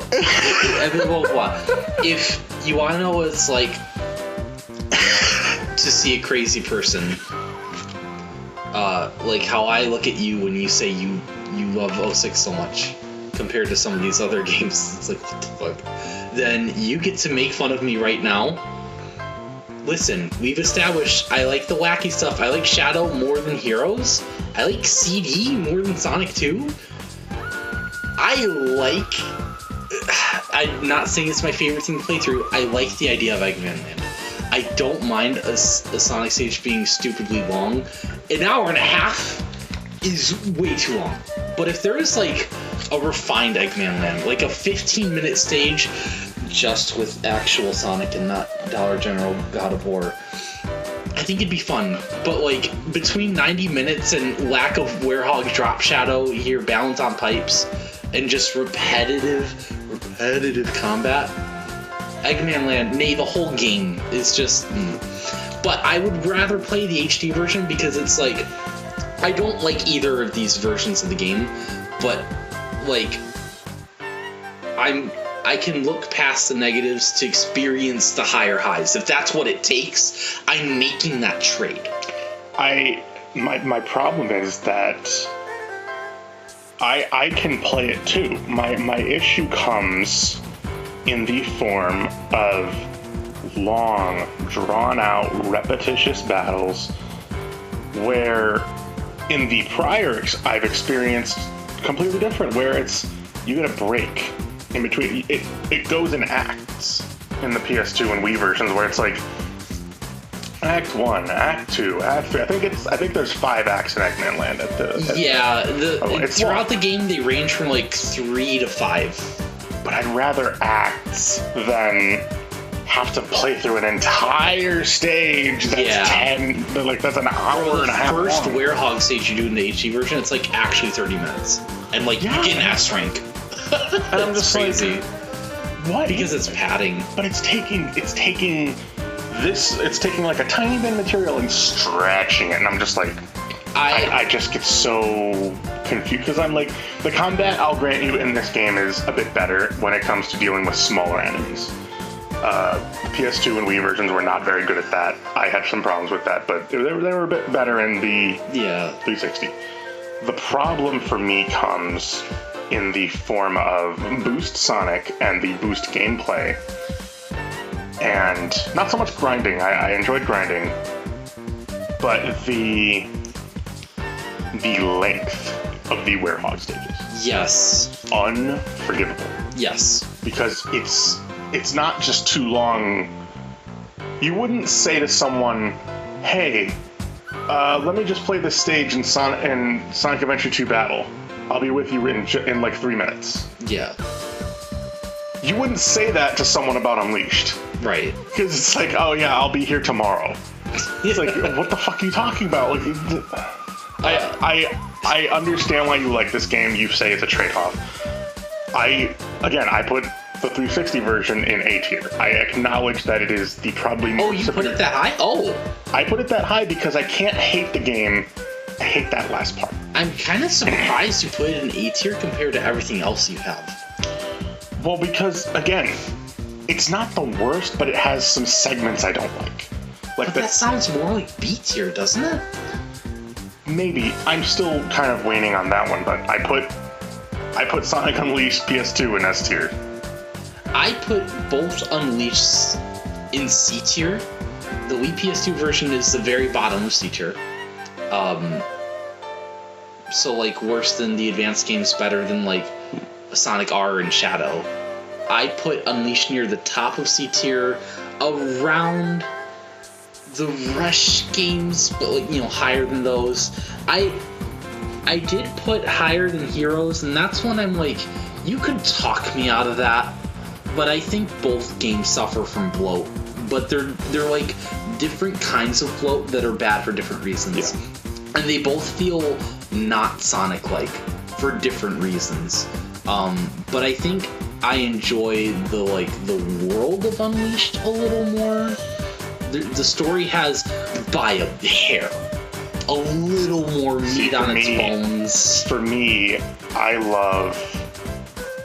think that it's because I really like 3D. And I really want my 3D worlds to be good. I just couldn't have fun in those worlds. Every time I did, it felt like it was programmed fun. Where it's like, oh, there's the rail, that's where you're supposed to go. And it's like, oh, now I want to venture somewhere else. Oh, well, that's the only place we have for you. Which is why the adventure games in particular feel so good. And even some of the other Boost games, get it better than Unleashed does, I think. Well, it's also like, I think of something like Ocean Palace from Sonic Heroes, where there's that section with all the turtles with platforms on their backs. Yeah. And you can kind of go in whichever direction you're feeling. Who knows what's the right one? But it's your choice to just go in whatever. You suffer the consequences of your choice. Yeah. And Heroes doesn't even have much like that. So especially early game, that segment sticks out. Yeah, and it's like... like you're not being launched through loop-de-loops and dash pads everywhere. It's not just one path. And it bothers me when I'm playing Sonic, especially the Werehog stages where it was pretty clear because the camera was a bit more fixed than it is in the 360 version. It was pretty clear where they wanted to go. You could see where secrets might be or something like that. Yeah. But I remember I was offset by a secret that I thought was the actual right way because I didn't know what the right way was. Yeah. And I was like, why the fuck is there just this thing here? What's going on? And I was like, what the fuck? And I was just, that was Spagonia. I was like, oh my gosh, man. I think this is it. This is the time to bring out my theory, my mass diagnosis of Sonic fans. I call them victims. It's time to talk about the 7 Ds of peak Sonic. The denizens. Because there are 2 games in particular that I hear very often are peak Sonic, even more than like SE2, Generations 3, like the usual suspects, right? Like Mania, Adventure 1, no. Peak Sonic, I hear most often referred to as Unleashed and Frontiers.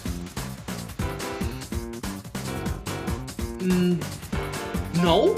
They have very nice aspects. There's stuff I really, really like about both games. Stop it! And I'm not saying people are pushing these opinions on anyone. That's not true. Yeah. I want people to stop having these opinions because they're wrong. This isn't like we're shitposting on forums and we won't shut up about it. I just don't like people inherently. So, deliberate contrarianism, which is unfortunately very uncommon with this problem. It's usually very genuine, mind-broken, you understand. Delusions, denial of Sonic's quality, distressingly low expectations. I find this is one of the most common, which goes in tandem with dog food die hard. Like, just enjoying the C-grade slop. Yes, there's no meal better than great value macaroni. Nothing better than creamed corn. Yes. Getting Gwimbly with it, right? Dog food desperation, where you acknowledge a little bit, not enough, that this isn't great, but you're not acknowledging its slop. You're saying, well, it's better than Sonic 4, so it has to be good compared to... No, it's not. And dick sucking. Devotion to the brand. Yeah. Most people who say the P word are guilty of more than one of these things. And I'm not calling them bad people. Sonic has mind-broken all of us. But I think you and I... Oh, you ranked 06 really high, though. People like me, Sonic has not mind-broken that much. It is the sharpest glare. It's like knives. Oh my god. That hurts making eye contact with you, and I feel immediate... Well, not like remorse, but like, I regret it. I'm looking at the wall right now. I can't do it. It's like Scrooge looking at the little kid with the fucking cane. Young Timothy, get me my soup. Your soup? My soup. Your shoe. True. Sonic 4 Episode 1. Oh, this soon. Let's get into it. Okay. Really, what is there to say? So here's the thing. Like, let's just make this real quick, right? A lot of automation, repeat level themes. You know, Sonic doesn't feel good to control. There's no momentum. This game was originally called Sonic the Portable, and it was just going to be a mobile Sonic platformer. It's a couple levels long, and it's like $5 on the Google Play Store, okay? And then someone at Sega said, hey, we should call this Sonic 4. And that's what makes me give it such an abysmally low ranking of, like, way low into the C's. I would rather play these than Wii PS2 Unleashed, but that's only because, like, wow, these don't have 15-minute combat levels. Good job. You get a star on the fridge. My specific notes are 3D graphics but chiptune music? except not really. It's just like MIDI synth that no computer has ever used in history. Slow startup to running, no picking up speed, death pits, and more. You can't roll down hills and you stand on walls. Seems very uninspired and lazy. I gave it a D rank just because I just don't care. That is perfectly acceptable. I could be talking to moving it down to D tier. The thing that makes me not want to put it in D tier is I don't have control issues, because when you just like accept that the game is automation central, where all you do is dash pads and homing attack chains, like it's a very easy loop to get into, and the game doesn't like fight you with super awkward mechanics or controls. That doesn't make it great, but like it is perfectly playable plastic fucking slop. Speaking of plastic, the grass looks bad and Sonic looks worse. Yes. But like, dude, if they didn't call it Sonic 4, I might even give it a higher rating. Like, that's how stupid of a business decision it is. So I was watching Jay's reviews, and this does matter. I was watching Jay's reviews about Sonic 4, and he said the quality is denoted in the opening fucking title. You want to know what you're looking at? It's 3 frames. It is 3 frames. He's up, and it's like he's doing the finger wag, but it's just, you can see it's very clearly the hand just clipping. Yeah. And it's like, you look at the opening game of the first game, you're like, how far we've fallen. Yeah. Sonic 4 Episode 2 is above Episode 1 because it's better, but like, okay, we went from great value to whatever Target's generic brand is. I just wrote I'll put a gold star on the fringe. I just wrote it looks very nice, but that's the only plus I can give it. Yeah, it's far too simple. Kind of nice. I put it in C. This is it. That's it, man. Okay. There's nothing else. What next? What are next? I think colors. Ooh. Yeah, Sonic Colors. Okay. My notes are bad comedy. Yes. A few good songs. Kind of boring cutscenes to me because there's no there's no action going on. Yeah, it's standing around talking. The gameplay looks okay to me, but it seems kind of short. It is short. Story seems lacking. Not a fan of the Red Ring collectibles. And that's kind of where, I don't know if that's when it started. Yes, it is. Colors was the first game, yeah. Yeah, then I'm just not a fan of the Red Ring collectibles. But that said, I can't give it anything lower than a B. Yeah, I think Colors is like the textbook definition of a B-tier Sonic game. Like, it doesn't do anything to piss you off. Yeah. It plays it safe. It's not extraordinary, but the whole time you're playing it, you're having some level of fun at least. Yeah, you're along for the ride.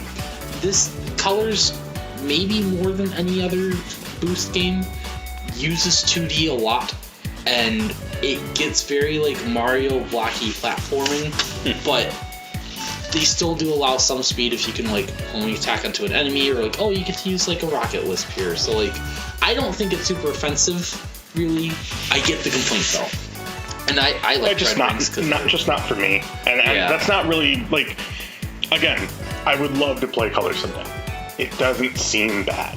Yeah. The most I can say is I'll probably enjoy it, but not that much. You would pick it up if you were bored. Like, hey, I want a Sonic game I've never played before. Oh, maybe this one. Probably. If it was like $5 on Switch, I'd be like, yeah, sure. But for a long time on the internet, you may have seen that like Colors was like Sonic's back, and looking at everything that came before it, were like the best game in 5 years before that was Black Knight. You understood why people said that, but I think at that point too, the Sonic, the past 5 games before Colors, I think was so divisive, and this person enjoyed this person enjoyed that, this person enjoyed that, and they wanted more of what they wanted, and so it became so divisive. Yeah, this was really the start of it. It was like, oh, we're getting more Boost, it's so automated. Yeah. And, which is, I'm not trying to make fun of people who think that. Yeah, it's just that people I get it, you know, have their way of thinking there. Yeah. Colors to me, again, I get more enjoyment out of SA2 and SA1. I put this at the top of B tier because I think, for me, because I don't think the treasure hunting and mech stages are very Sonic-full for me. Colors is a more consistent experience. It is not higher highs. Like, obviously, there's no way you could say Colors has higher highs. Yeah. You have to ignore the story and just pretend it's not there. It's so cringy. Yeah. But I also really like the idea of the Wisp because it's like, what if Sonic levels had power-ups like Mario-y? But they don't, they're just like a quick little something to like get you to another path or to give you a little bit of excitement. I think for the most part, they're implemented pretty well. Yeah, they're a great starting point to build something. Cube and Hover can maybe die in a fire forever, but like every other one, like Spike, so now I can like go on the wall and stuff. Yes. Rocket's just like, you're up there. Laser, you're here. Frenzy, you're eating stuff. Pretty good.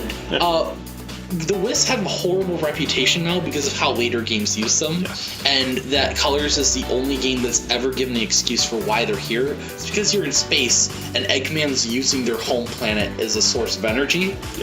Why are they on the Lost Hex? Well, there might be a reason. What is Lost Hex? We don't know. But, it's B tier.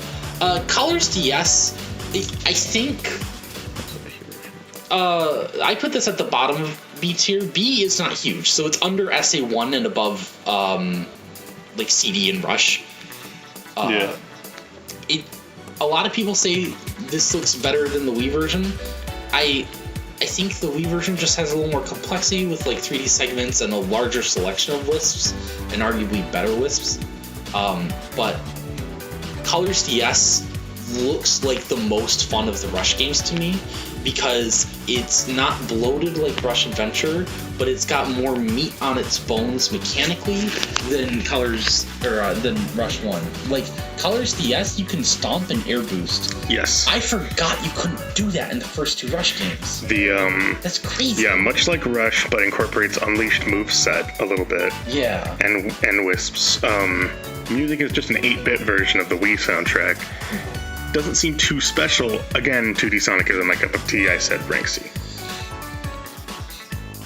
But Nothing. you put it in S, didn't you?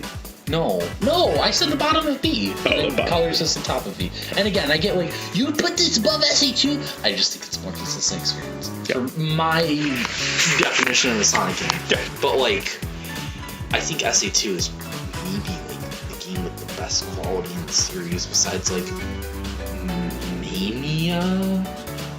You could maybe argue Generations, I'm not sure. SE2 just feels very well rounded, but I just want to play Sonic. I don't, Yeah, by the way, just the setting of like Eggman built an amusement park, and these are all different attractions. Maybe my favorite setting in an entire Sonic game, and this is the one where they don't want to put in limp dick hub worlds that waste my time. It's the one game where I actually want them and not just put up with them. Nothing. DS version, nothing. Game gets a re-release, nothing. Colors Ultimate can finger my asshole. I didn't put anything for Colors Ultimate. I put it near the bottom of C tier. It is playable. Okay. They didn't ruin the game, but all of the changes they made either don't fit and make it just feel clunky and awkward, or are worse. Yeah, I've often seen that. It's not. I can't call it a D tier game because the rest of stuff I have in D tier is like Shadow and Lost World, and that's just being ridiculous. Putting Colors Ultimate, like it's Sonic Colors. Yeah. But honestly, like I could get over the menus that look like porn pop-up ads, and I can get over the music cutting out sometimes or some more glitches. Honestly, the lighting is what breaks it for me, because dark areas are darker and the light is bloomed up to, I would say, almost Wind Waker HD levels of egregious. So like every single area looks worse now. Sonic looks worse. Enemies look worse. The skybox looks worse. It's unavoidable. Jeez. I can pretend like every other issue with Colors Ultimate isn't there until like the issue pops up. But you mess with the lighting, it's all I'm staring at the entire game. Yeah. That's pushing it too far for me, but not enough for D tier. Okay. I'll agree with you on that. I would rather play Advance 3 or Sonic 1 because those are flawed games, but they don't feel like compromised visions. It feels like the visions just had flaws, right? I'd rather play this than Unleashed Wii PS2 because no Werehog. I'd rather play this than Sonic 4 because that's a nothing burger. This game has a giant metal burger and it's called Sweet Mountain. I wouldn't eat the metal. I really don't think it's supposed to be a real burger. The popcorn looks like it's real though when you like go through it. I haven't played Ultimate. No, it's on Colors. Oh yeah. It's in Sweet Mountain. You run through popcorn, it goes, and that's all it does. It doesn't do anything. Yeah. You just run through it. It's fun. Okay. Now, I think it's Generations next, right? Yes. Okay. I know you hate fun, so you're gonna put it in C tier. Not for me. C tier. It's a good game with plenty of nostalgia for many of Sonic's peak moments in his games, but it's a lot more 2D than I prefer. Mm-hmm. Music is great, bosses are revamped, and it's very polished, but it's ranked B. Okay. Just not for me, ranked B. It's No, I think that's a completely fair ranking. And I put that ranked there because I do enjoy some of the more 3D elements to it. But yeah, it does feel repetitive that Modern Sonic has 2D sections. Like, even if they work and they fit and they're fun, it does make the game feel a little repetitive. Yeah. I get that. It's just like, why? Like, I know I played these in 3D. Why am I playing a 2D version of this? Yeah, for sure. Feels weird. That's the most common argument against Generations. I completely understand. It's just like the 2D segments are still fun for me because they still feel like Sonic. See, you're focused on a lot of like what you think a Sonic game should be. Yeah. I'm under the influence that these are all Sonic games, and I'm judging them based on the next 3D game we get to is definitely not a Sonic game. Actually, the next two. Well, speaking of Generations, like I said, I rank it B, but I'm interested to hear what you say.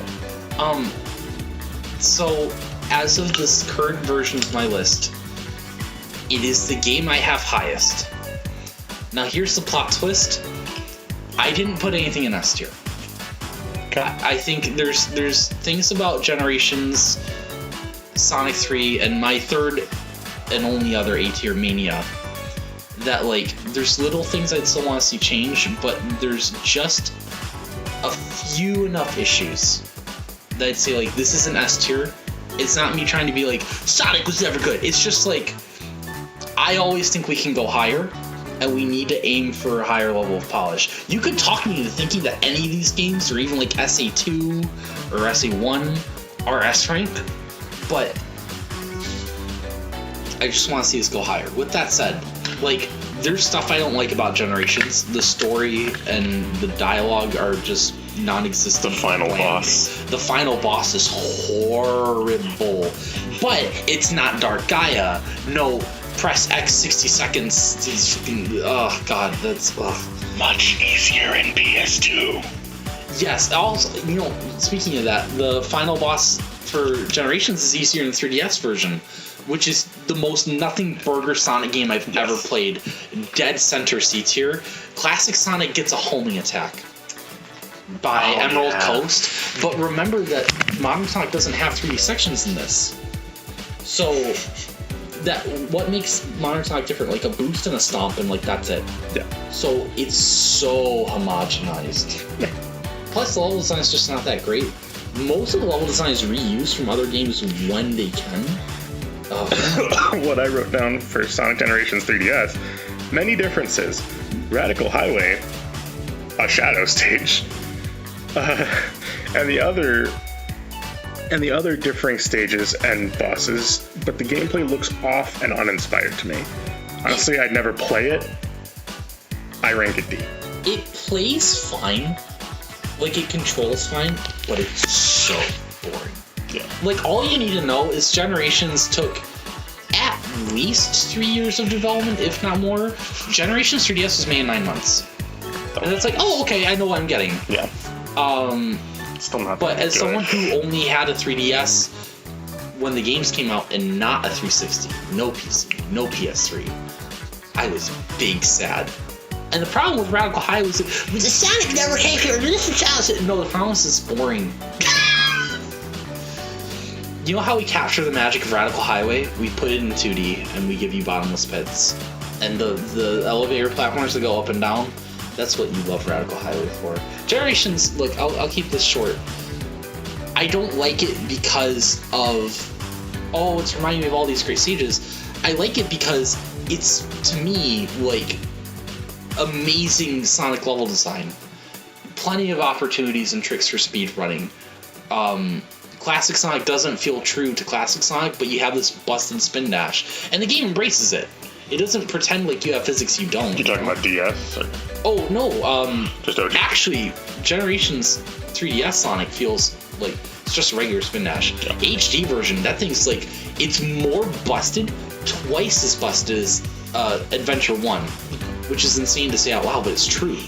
But, like, it's not a bug, it's a feature, unironically. Yeah. But the level design, like, the levels are just the right length for me. There's so many little nooks and crannies to find secrets and stuff. They have the classic high tier, middle tier, low tier level design. Their spectacle, I think they're like just the right difficulty. It's the best to me, easily by far, that Boost Sonic stages and Boost Sonic Control even have ever been. Not that Boost Sonic is, it's not great control in Generations, but like, it's better. To me, in Generations, they ask you, nothing they ask you to do feels super awkward. I have moments like that all the time in Forces and Unleashed and Frontiers and even Colors to an extent. I never feel like, oh, I made this turn bad because Sonic turns poorly when he's not boosting. There's no moment in level design that demands something like that of me. Yeah. So that's why Generations is my favorite. I think I like it more than Mania 3 because I like all versions of Sonic gameplay. I honestly wish there was an Adventure Sonic too, like a third one, but to me it's like the best of two different play styles, and it's not mech shooting, and it's not Silver, and it's not the Werehog. It's Sonic and Sonic, and they don't have to literally be two Sonics, but it feels like Sonic gameplay to me. Yeah. But it feels like the apex. It's just not for me, and I get that, but it's... I can definitely acknowledge that the 3D gameplay is more refined, and like I said, I did enjoy it to an extent, but it just wasn't enough to keep me interested. The one other thing I want to talk about with Generations is, I don't want this to sound like a conspiracy theory, like, I feel like it's probably pretty noticeable, but I feel like Generations is the last time that, like, a Sonic game really had a huge budget. The only other game I can think of that might is like Forces, but like Forces, it's like the graphics are pretty good and nothing else about the presentation or like the gameplay, especially like level length, the script, screams polished to me. Generations, I don't think it has a good story, but I don't think they tried. And like everything else screams like, this feels like a AAA game to me in the way that like Sonic 3 did for its time and Adventure 2 did for its time. You look at Lost World, Forces, Frontiers, and it's like, I'm not saying these feel super cheap, but it's like, did they cut the budget for the main studio after they got this game that was fucking 10 out of 10s all over the board? What happened? I'm gonna say, I can see your point. I will argue Frontiers is a bigger budget game. I will argue that, but I see what you're saying. Like that's certainly possible, but it doesn't show in the graphics, and maybe it's because it can't, because of the nature of the game. You're going to have pop-in, you're going to have some jaggy, cliffs. But I think it is a very big budget concept. I just don't think that the studio was very good at conveying it. Right. Especially since it's their first time doing it. But I don't expect open world Sonic to ever look as good as like just linear stages like Adventure or Boost. And I understand that, but when we're talking about the inconsistent quality of these games too, that like Frontiers can't even pull off what it wants to do as well as these other games have, that's what makes me, I guess, feel like they're cheaper than they are. And I don't mean it's an insult. It's not. It's not even like a complaint to Sega. Just like, I can't tell if it's just me that thinks this or not. It does sound like it's mostly in my head. But, I don't know. I also just don't want to talk about Lost World. Well, before we do, just a second. We'll be right back. Okay. Drew, what's the next game we're looking at? Look, I recognize that, quote-unquote, their hearts are in the right place, but this is true of most lifeless corpses, so I don't know why that's supposed to impress me. Sonic Lost Urethra is another venture into the Sonic series. No, the obvious joke is Sonic Lost Cause. That's true. You and I had a few texts recently, or maybe it was a week ago, where you said, I just don't know what they were aiming for with Sonic World. I know what you're gonna say, and it's not a good enough argument, but this is a discussion we need to have anyway. What were they trying to do, Ryan? They were trying to do everything that was popular at the time. At the time, Mario Galaxy was popular. There's that. And you can argue, what year was this game? Did this game come out? 2013. Okay. The worst year of my life. The year of Luigi. Yeah, that's why I said I don't know if that came out before or after 3D World. But around the same time. No, a year before. It reminds me a lot of 3D World. For some reason. Because the level themes are very basic. Very basic, very like polygonal, but like just fuzzy enough where you give it kind of a pass. Yeah. But I think that they did Sonic such an incredible disservice. You know what? I will actually want to go to my notes here. Let's copy Mario Galaxy's weird-shaped worlds and have Sonic parkour stupidly. Why are there wisps here? Automated bits. Lack of fun set pieces and surprisingly slow. Lame. Rank D. I'm surprised you didn't rank it lower. Now, it's also my rank D. It's under Shadow. I don't rank it, not to interrupt you, but I don't rank it too low simply because it's polished. It's a polished game. I think it's a bad game. But I would be interested to play it just to feel how bad they messed up. It doesn't feel like a good game to play because there's so many inconsistencies with Sonic's controls, and that's not even talking about the 19 different gameplay styles. It's like how 06 had too many play styles, including like vehicles and stuff. It's so much worse here. You have skydiving sections where you're holding A to move down. Oh yeah. And like you're inside tunnels and you're outside of tunnels, and this is just a flat stage though. And now it's 2D. Sonic is so slow in 2D. So slow. The big takeaway I got from this was, oh, it's like 3D World, except why is it Sonic? And I see that in a lot of the level design, but with the level design, I don't even like. I remember I was looking at this like tube cylinder type bit. Yeah. And I was like, and they were using like a wisp to kind of go along, and I was like, well, what's the point? You got through an obstacle faster, so I didn't have to play the game longer. Yeah. It's so. I may downgrade it to an E, but right now I'm very like. I just don't see the concept of what they thought was good about this. Like, I can't even, like, I know what you mean when you say this, so I'm not, like, disagreeing with what you say necessarily, but I can't even compare this to anything like Mario, because that would mean they at least had good level design. Even for something that distinctly does not feel like Sonic, the level design is not cohesive in any way. Nothing's cohesive. The story's not cohesive. The Yes. control, the gameplay, the level design, nothing is cohesive at all. I don't even know how much I will actually talk about this. I just don't understand it. It's so weird. The weird thing is that this was released as a full game. Yeah, this was part of a 3-game exclusivity deal with the Wii U. You got Mario and Sonic at the London Olympics, I think. I'm like, okay. And then you got this, and then it gets worse next year. We'll talk about it. What's your final ranking for Lost World? Okay, I expect actually more people than you might even think to disagree with this. I put it above 06 because between technical issues and just a lot of like death by 1,000 paper cuts issues I have with 06's design, particularly with how characters control, I feel like that game fights me more.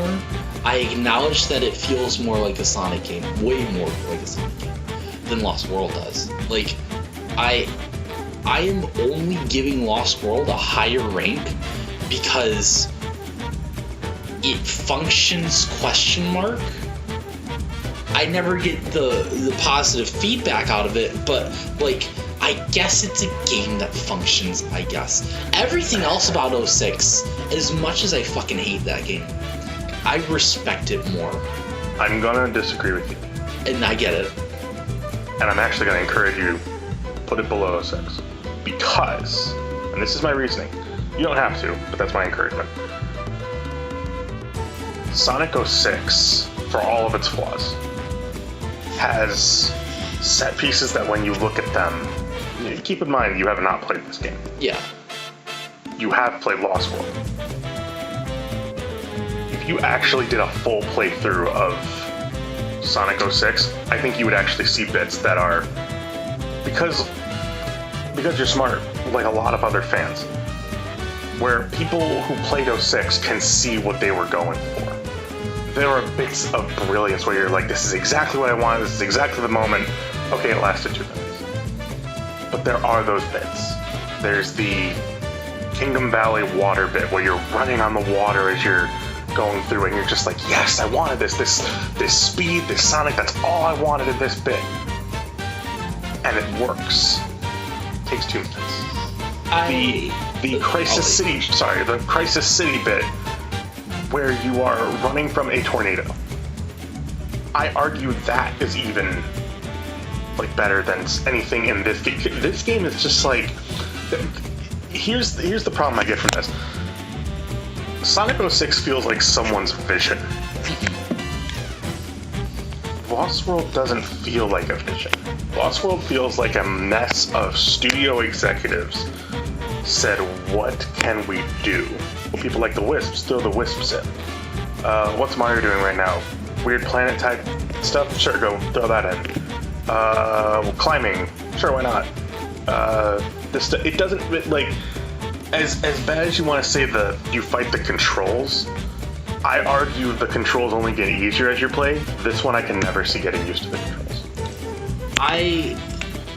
I did get used to the controls of Lost World only because it's a game that takes time to play, I guess. And I mean that in a kind of sarcastic way, not like it's a super long game, but just like I'm only getting better at it because I've sunk time into it. Mm-hmm. It's, again, like, Lost World, just by not being released in the state 06 was, that's like the only reason Lost World is higher. You have to understand that. I know what you mean by, yes, Kingdom Valley and Crisis City, yes, a story that attempts things. I understand all of that and I respect it way more. I don't respect Lost World for anything. But I guess, like, to me, first play, like, I think it sounds like you look at everything a game has to offer as a whole, and that's what you judge it on.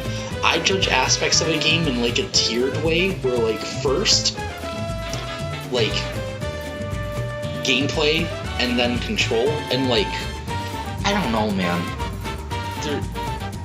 This isn't, like, this is subjectively better than this, but, like... And again, you can feel whatever way you want it. You don't have to explain yourself to me. I get not being able to explain certain things. Lost World is... how do I put this? It's flawed. No. I mean, like, why I would rather play it than 06. I think it is a more consistent experience. You never know what to expect out of Lost World, but once you've played the game, it feels kind of consistent. I say that 06 is inconsistent in that, like, for all of the stupid stuff that Sonic has to do in Lost World, there is no ball puzzle I have to struggle with. There's no getting stuck on the wall. Like, the parkour sucks, but I will never get stuck on a wall. The story is garbage, but I think 06... Well, it has higher highs, it has lower lows, and there's also more story, so, like, the lower lows of 06's story bother me more. There's no hub worlds that feel lifeless. It's just like a Mario map. It's like, I am comparing garbage that was garbage from the start with Lost World versus garbage that was turned into garbage by an unfortunate set of circumstances in 06. I feel like it's the Lewis Black bit where... Like, me playing 06 is not going to make me respect 06 more, because I already respect it as much as you're going to get out of me. I am giving that game its fair due, but I put it at an E for different reasons than other people would put things at E. Gotcha. Fuck Lost World. That being said, Lost World on 3DS! I haven't played this one because I played the Wii U one, and I was like, why would I do it again? Some people say it's better, and I don't know why. Like, it looks like a side grade, if anything. Combat is much worse. Very odd level objectives. Do you like wisps? No? Too bad. Gyro-controlled special stages. There's nothing... the special stages are so bad. Oh, they're the worst in the series by far. There's nothing that comes even close. There's nothing you can master. It sucks, Ranky. I put it nominally under console Lost World, but there's nothing in between them. I have nothing to say on this one. Fair enough. Well, you'll like the next one, though. Will I? Why do you bring me pain? No, this is easy. Genia. This is easy, Drew. Sonic Boom, Rise of Lyric. Fuck this game, rank F. Sonic Boom, Shattered Crystal. Okay, real quick, I do want to say... There's really nothing to say about this. It's not a good game. This is not being hyperbole. Do not play this game. It is a playable game, which people might not lead you to believe. It is a very buggy game. It's very unfinished. It's very easy to bug, too. I wouldn't say it's 06's technically bad, but it's dangerously close. I put it under 06 because it's less interesting and it doesn't feel like Sonic. It's Sonic trying to be a Dollar General mid-2000s, not Jak and Daxter, right? I put it above Secret Rings because when I play Rise of Lyric, I can control the characters. And while Rise of Lyric and 06 are falling apart as I'm playing them, Genesis and Freeriders have fallen apart before I even picked the game off the shelf at the store. So those are my bottom 5, and I hope that explains why they're in the order they're in. That's fair. But no, like, Rise of Lyric, like, 06, like, at least, like, feels 40% like a Sonic game-ish, if it's one I don't particularly like the story or world of, but, it's undeniably Sonic. Rise of Lyric. I mean, the whole Boom franchise doesn't feel like Sonic. I have not played any of the Boom games, let me make that clear. Shattered Crystal and Fire and Ice, I don't think are bad enough to go into E tier for me, because everything else in E tier is 06, Secret Rings, Rise of Lyric. They're just uninteresting. They're very uninteresting. They are the bottom of D tier. I would rather play Lost World. Because Lost World, at least, like, it's interesting in a bad way. Shattered Crystal and Fire and Ice are boring. I will say, Sonic Boom, Shattered Crystal, levels are way too long. They're like 10 minutes. Mm-hmm. Uninteresting collectibles, stupid comedy. Fuck this game, Frankie. Sonic Boom Fire and Ice. It's a gimmicked advanced game. There is no challenge. I say that by saying the way it controls, but it's a gimmicked advanced game. There's no challenge. Oh look, a triple. Fuck this game. Rank D? It's inoffensive. It's just boring. I might have to fight you for a second. Did you say the word advanced as in like Sonic Advance? Yes, but only in like the way that I saw that it controlled reminded me of it. Maybe that's just me. So, like, if you're talking about the way characters control, I can't speak to that personally. It's like, when I say gimmicked advanced game, I mean more or less the like. I think of the advanced games when I see these 2D Sonic games, and it just seems like, oh, but you have fire and ice powers, and it does nothing, and it's like. Well, I think it does a disservice to at least Advance 1 and 2, because the level design in those games is not automated. That's fair. Shattered Crystal and Fire and Ice, all the footage I looked at, if you're not digging through a tunnel as Knuckles, it's springs and dash pads. And rope this enemy, springs and dash pads. It is worse than Sonic 4 in terms of automated level design. That's crazy that I can even say that about anything. Where do you even rank those games? Bottom of D, they are. I would rather play Lost World, but they're better than 06 Rise of Lyric and Secret Rings because they're not falling apart. Okay. But they are. That's bottom of the barrel stuff, man. So, what's next? Is it Team Sonic Racing or Mania? Mania. Okay. Polish. This game, potentially the most polished Sonic's ever been. This game, I'll say it, this game looks phenomenal. The animations are clean and the level design looks much more fun than I can believe. If I ever decide to play 2D Sonic, this will be the one I bring. This will be the one. I would say either Sonic 3 or Mania is like a good starting point, unless you're really raring to go to try Rush, I guess. I gave Mania an A rank. I think that's exactly where it belongs. I have not played it, so I don't know if it belongs in S rank, but as a game that I have seen many times, and you've even let me play it a few times, it just seems okay. Yeah, Mania's biggest issue is that, okay, the final level's kind of icky. The 3 original zones besides the last one are by far the most fun and colorful and imaginative. The game reaches its full potential. And then you have, 8 other zones that are reused from other games. And they are well designed, they're fun. I would even say that every single iteration is more fun and interesting than their original counterparts from 1, 2, CD, and 3. But Generations does reusing old levels better because every single level in that game has either not been done in a classic style, not been done in a boost style, or both.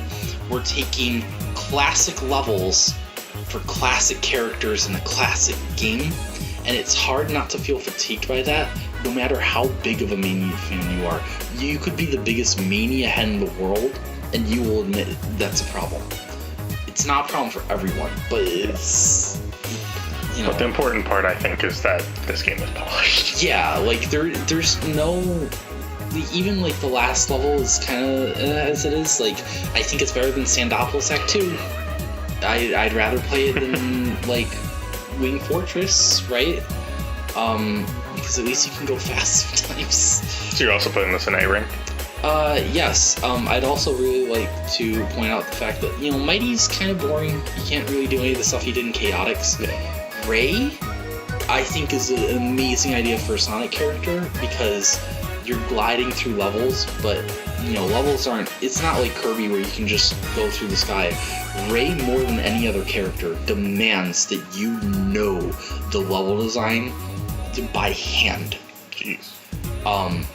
But the thing that's even better though is that Ray has no way of defending himself when he's gliding. To get back into ball form, you have to end the glide. Yeah. So it's the trade-off, right? If you glide into an enemy, you're not going to kill them. You're going to get hit. You can land on them with the ball, but then you have to retime your glide. So, you're putting in all this extra effort that you wouldn't have to with like Sonic or Knuckles. But Ray, will reach faster top speeds in the air than any character, himself included, does on the ground. Not every level is super suited to it, to that gameplay style, but like they do a good enough job that, you know, there's enough open air that you can really take advantage of it. And there's no other Sonic character in any game like him. Like, it's not like Adventure 1 Tails, it's not like Cream. It's just really interesting. Yeah. It's just a little thing. What comes after Mania? I think Forces. What does Team Sonic Racing? It's after this. Okay. That was Forces was 2017. Team Sonic Racing was 2019. Oh, okay. Okay, so Forces I'd rather play than like... See, even saying I'd rather play it than the advanced games, it's like, I don't know. I'd rather play it than Heroes because it feels more like Sonic gameplay. But it's probably the worst Sonic game that feels like Sonic for me. They said this game got 5 years of development, and that's blatantly untrue. Like, I'm sure they worked on it for 5 years, but it's not 5 years worth of gameplay or story that hasn't been rewritten to fit a game that comes out 2 months prior to this and is better in every way. I wrote, not as advertised.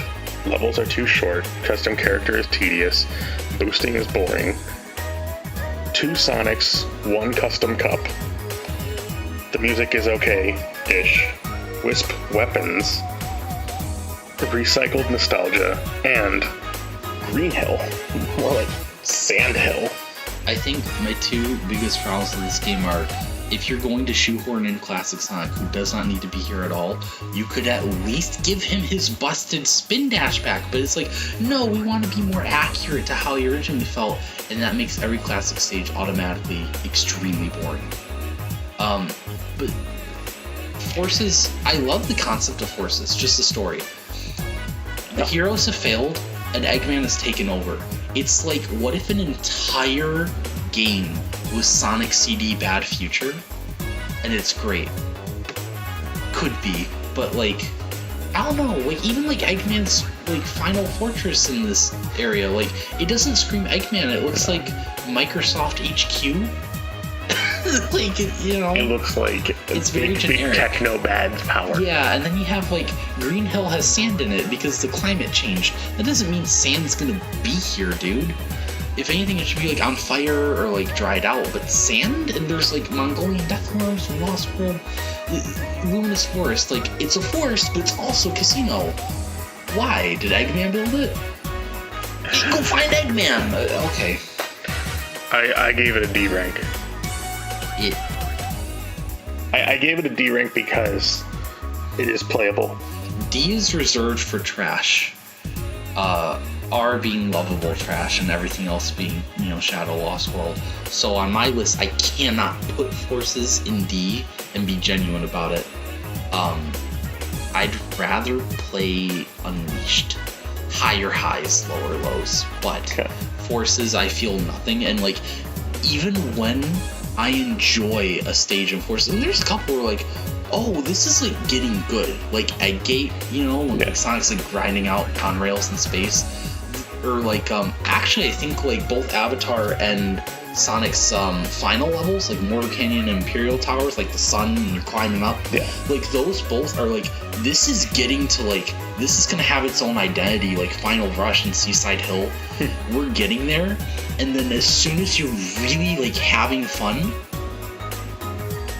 the stage ends because they didn't have enough time.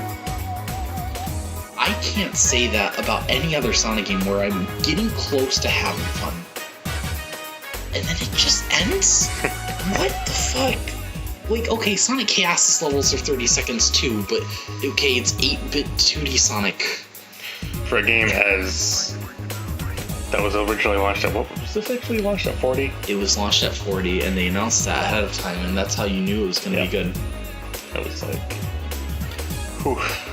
Forces, I honestly, even like, yeah, okay, there's things I think are worse about the control and like movesets than like other Boost games, but ultimately I just want to see a script rewrite.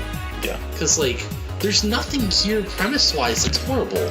You could do a fan could do a rewrite of this and make it a lot more serviceable. Yeah. I think the story's the worst part because it has a great premise, and then every cutscene is boring and dialogue is out of character, and Infinite just disappears. Yep. You know, he doesn't even get the send-off he needs. It's another, like, you're chasing Metal Sonic 95 boss fight. It's okay. Yeah. And stuff. Team Sonic Racing is even more boring than Forces. Team Racing, good music, Grand Prix team point confusion, dumb challenges, ranky. I am really upset that they decided, they had the balls to say, let's do a team racing game. And even if you do great, if your teammates don't do great, fuck you.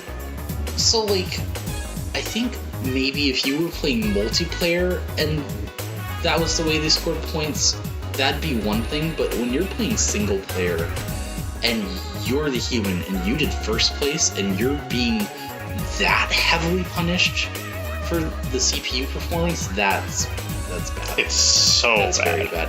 I rank this nominally better than Zero Gravity, if anything, just for like production value. Like, great music, and you know, yes, we're tired of Rooftop Run, we're tired of Seaside Hill, but like, stages look good, you know. But that's like the only reason it's better than Zero Gravity. Zero Gravity is kind of a nothing game, but Team Races has like, there's more potential, I think, and it feels so nothing. Again, with like, I don't remember if we brought this up in the show or if this was while we were taking a break, but like, the teams in Free Riders don't make sense, and they did again. They wait 10 years to make a racing game, and they fuck up the teams again. You have Silver Blaze and Vector. Ah yes, my favorite crocodile from another dimension timeline. You have Amy, Big, and Chow. It's not even cheese, it's just a bunch of Chow, and Cream's nowhere to be seen. Zavik teams up with Eggman when Zavik hates Eggman's guts. I also don't appreciate the fact that this game is so lazy with its I'm genuinely, plots. I am flabbergasted that Omega's there. I'm surprised that it's not like Shadow, Rouge, and Marine. I saw someone did a fan animation of like Omega crashing into Rouge's car, and Omega just like trying to like buff it out just like by hitting it, and he just goes, I'm like, that's more character than it's in the game. The best thing to come out of Team Sonic Racing is the animated short they did. I think that's what I'm thinking of. Oh yeah, oh no, that's not a fan animation, that was like official. Best thing about it. They started doing this in Team Sonic Racing. They did one for Colors Ultimate that sucks. They did some for Superstars that were pretty good. Frontiers, they did like the Knuckles one, right, where like he gets trapped. Yeah. But Team Racing, I think it's the best they've done. I think very funny, surprisingly. Yeah. Nothing like it's not gut busting, but it's kind of enthusiasm. But like, it's just some of the faces that Eggman makes and like the victory dance he does, and it's good stuff. It's 9:51 p.m. We have not broken the Smash Ultimate thing yet. How much further do we need to go? We need another half hour. Let's see if we can get this done, though. Don't want to break the record. What do we got left? Frontiers, Superstars, and Dream Team. Okay, Dream Team neither of us have played. Let's get that out of the way. Oh my god, it's a competent 3D platformer in my Sega franchise? That's insane. I'm so glad I can't even play it on an Android phone, much less a console. Well, hold on. So I wrote REM, which I think is supposed to be the name of it. It's a pun. Yeah, it means rapid eye movement. It's like a stage of sleep where you're REM most sleep. likely to dream. Yeah. Sheep fuck, according to Drew. That's not Voice acting. Why are some things animated but others aren't?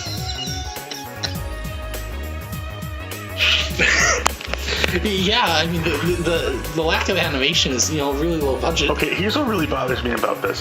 Why are some things animated and then others are like comic book panels? It's a mobile game. But you have animation in it. It's a mobile game. It just doesn't make It's a sense to mobile me. And then people are going to be playing this on their phones. They're going to be playing on their fucking laptops.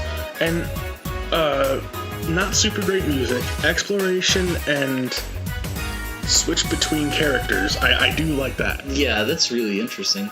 6 playable characters. Not too long. There's 4 zones. I mean, hey, for what it's worth, like a week ago they announced an update that introduces a whole new zone and some new missions. So they might add 1 or 2 more of those. Okay. Something, I guess. It's free. Yeah. Rank F for being on Apple Arcade. Because why?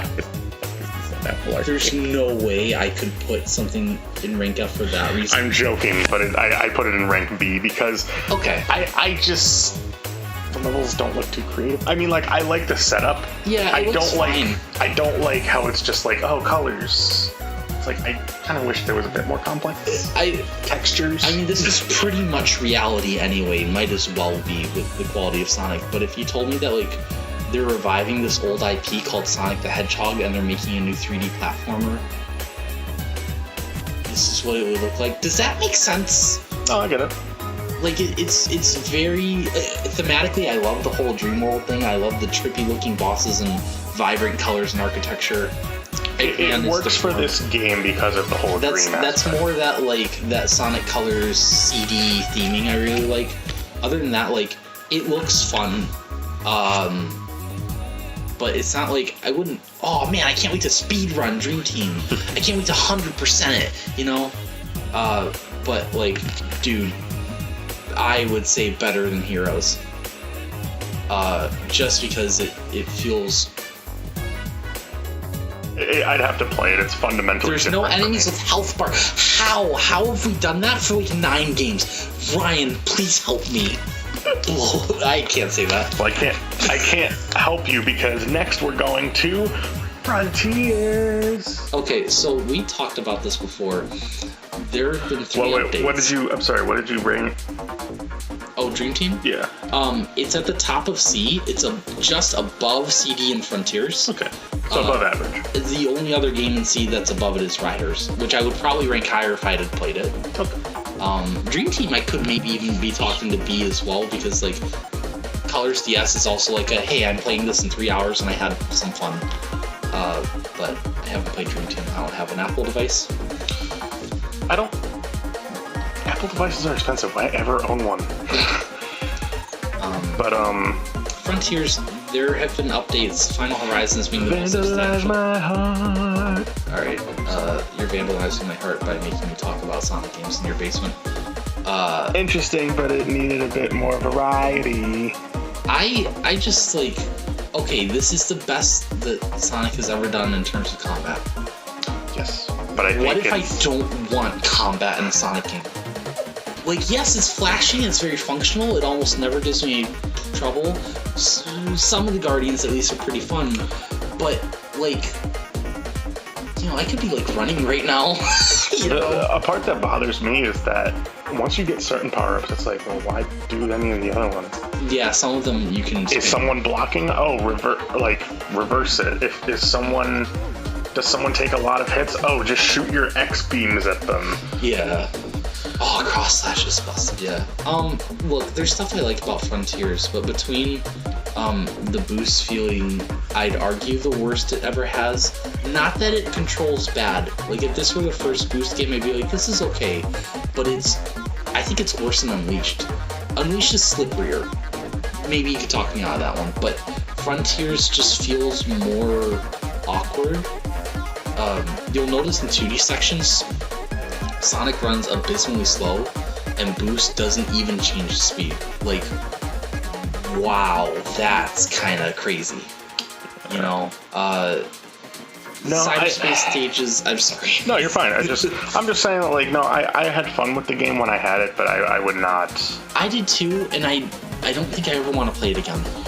it was fun to I'm play glad I something. tried it. It was fun to play something new, and I don't really have much to say about the updates. Never played it, but I did look at them and ugly poppin' for Knuckles. I don't know why. It's all fine, but I think there's a larger problem here in which why would you put Sonic with all these limitations in this open world? Yeah, because Why wouldn't you focus on the open world? Right, because it's not really an open new kind of world, is it? It's chunks of Sonic, boost levels sprinkled into the air, and you use springs on the open world. I think that's it. Just click now. I think that's why they gave Sonic a combat system, is they didn't know what else to put in the open world besides not Sonic levels. Well, that's the thing too, and I would have been fine if the open world was just gigantic enemies that you occasionally stumble across, like weird mystical crap that you eventually discover and like accidentally power up to think, because that's the only way to get to the next island or something. Like, the problem in my mind is there's 3 styles of gameplay. There's the transport to another dimension or to cyberspace boost stuff. Yeah. There's the 2D mid open world action. Yeah. And then there's the open world action. It's like, well, that's 3.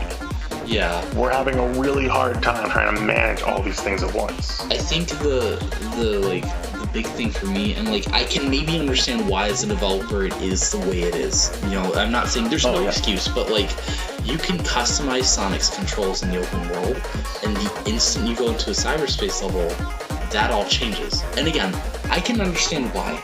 The cyberspace stages are almost kind of falling apart because Sonic wasn't meant to control that way in those stages. Why, they probably didn't account for the rest of the other control options, but figured, hey, for the open world, this would be nice quality of life. I get it, but I can't call Frontiers Death by 1,000 paper cuts, but it's like owie by 1,000 paper cuts. Owie by 1,000,000 yowies. Yeah, I think the biggest thing for me with the updates was when Knuckles, Tails, and Amy came out. Besides the fact that I just kind of wish they were different than they are. Knuckles specifically, I've been waiting for Knuckles to be in the 3D game because the last time he has been, and I don't really think I should count Black Knight, which is a non-Rails game, was 06. It's been over 15 years, and the last 3D game that he felt good in was Adventure 2. It's dude, I'm ready. And the instant I checked Twitter that morning, people were saying it takes too long for him to turn. If the camera's facing a certain way, he'll just default to this position. He can only attach to the surface of the wall if he's facing this way, but if you've jumped off the wall and you're still facing that way, it doesn't work. It's you really couldn't get at least that right. You could give me horrible bosses and level design, but the control, man. And they fixed a lot of stuff. Now Knuckles feels, at least in regards to gliding and turning speed and climbing, much better. But there's still enough that feels it's uncanny.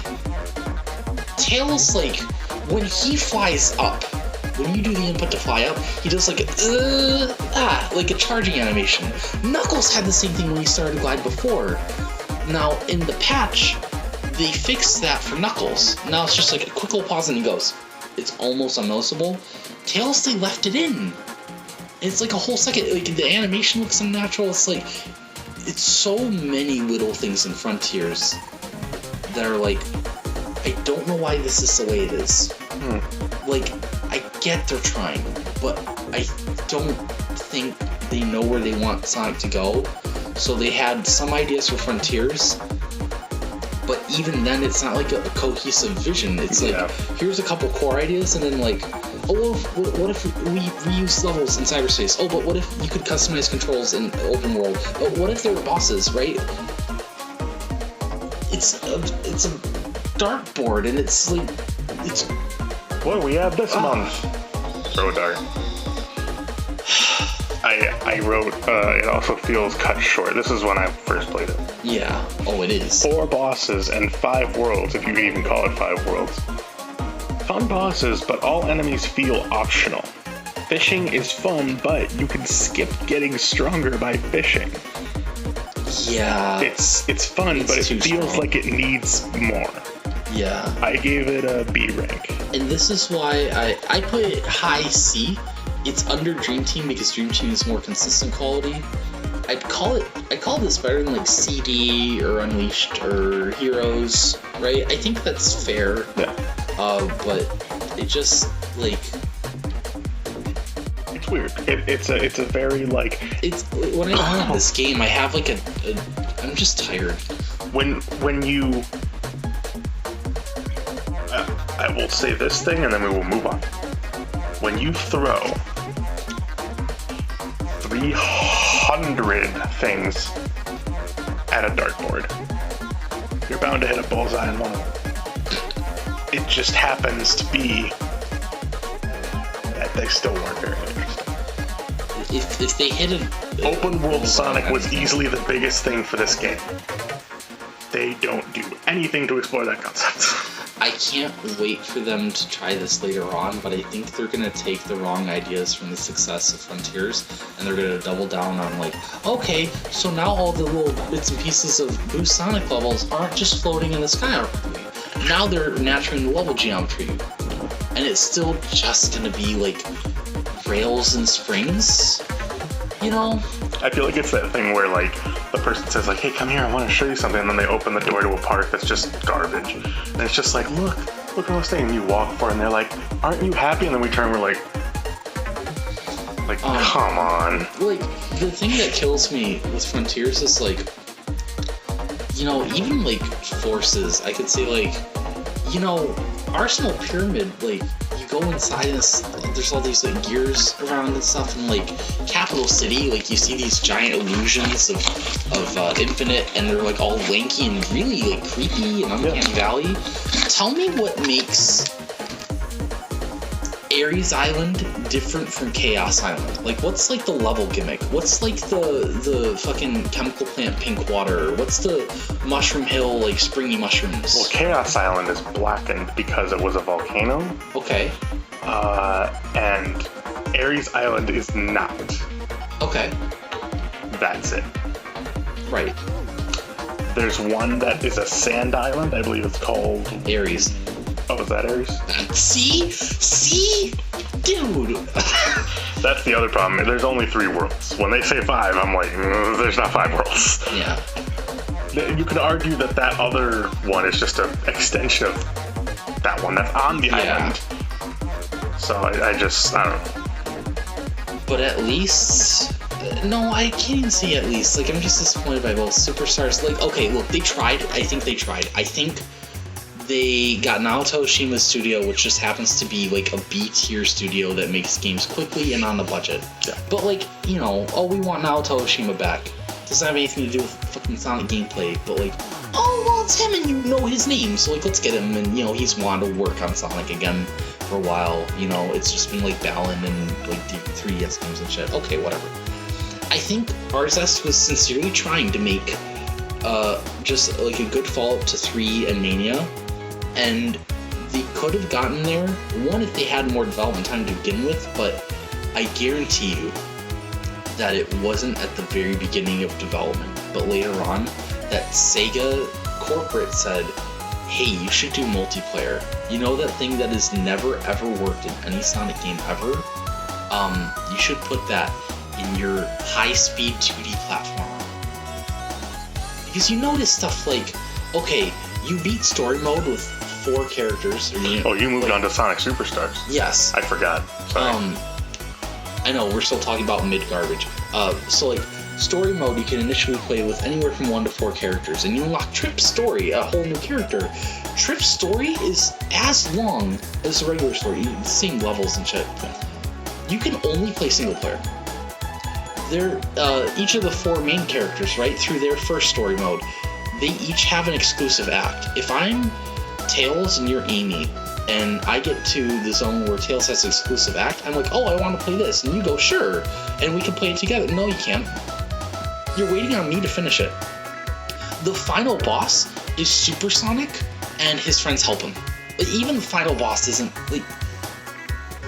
I can clown on Superstars for being, like, mediocre and not as fun as Studio Mania. I can clown on it for, like, some of the music being Sonic 4 and some of it not.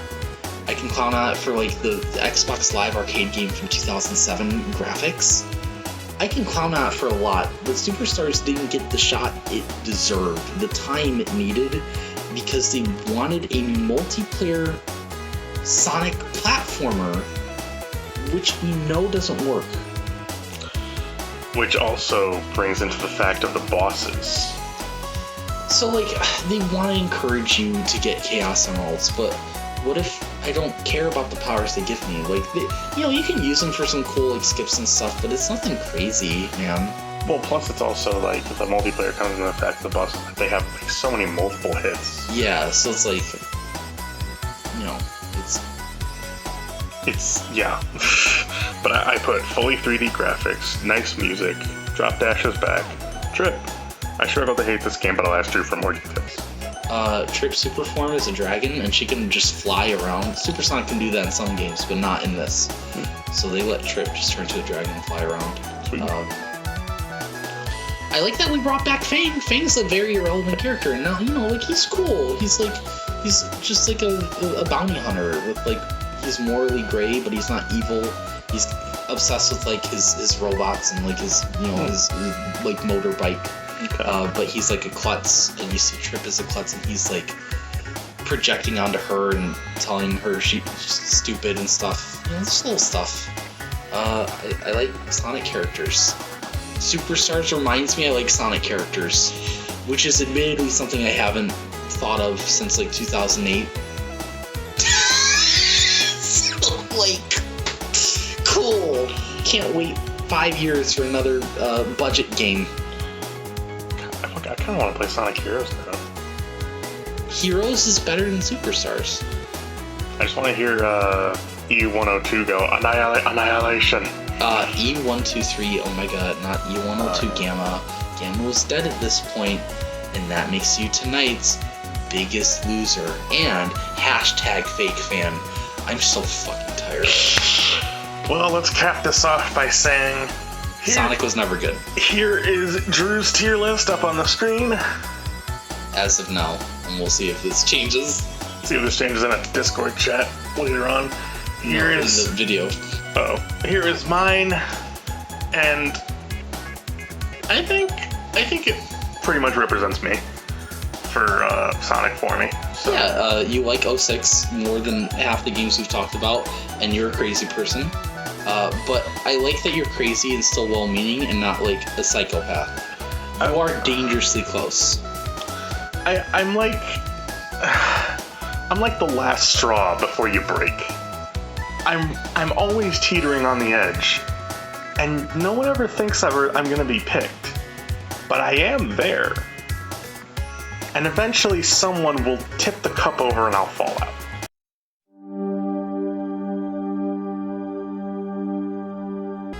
Okay, so you've decided to sit past our credit sequence that there's no reason to watch ever.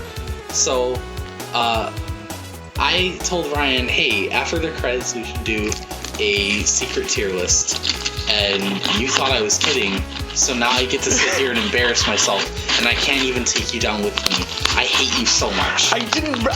Listen, okay, when you proposed that idea, you did not sound sincere. But I texted you a couple days ago, and I sent you, like, a whole list. Yeah, but I thought that list was just, I copied a list of Sonic females from Wikipedia, and just, I don't know, Why didn't you just ask me if I was serious or not? Because I don't know what to take while it's serious from you sometimes. If I bring up a joke more than once, I'm probably being serious. I will rank these with you, my friend. No, because you put 06 and 8 here, man. I don't trust you, okay? What do you mean? Is that how it is? So we've got S, A, B, C, D. It would be very painful. F, G, which stands for egg. if you look at it a certain way. And fuck you, Elise.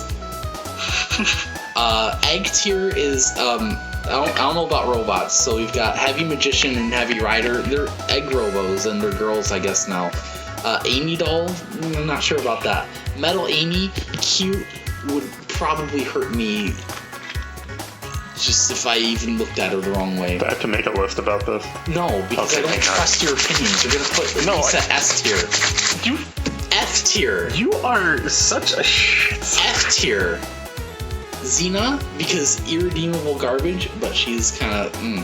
And Is she the green-haired one? Yes. Okay, it's super fun. Merlina, who's not as pretty. However, I do like she's not a Monstar. That's pretty cool. Yeah. And Merlina went psycho, but she has since sought rehabilitation But from like, Sonic the crazy chicks are Hedgehog. hot, man. She's not crazy anymore. Xena's just like, she's mean and she's very vain. Yeah. Her character trait is girl. So was Amy's for a long writing time. is so great. It would be very painful tier is the Mother Wisp.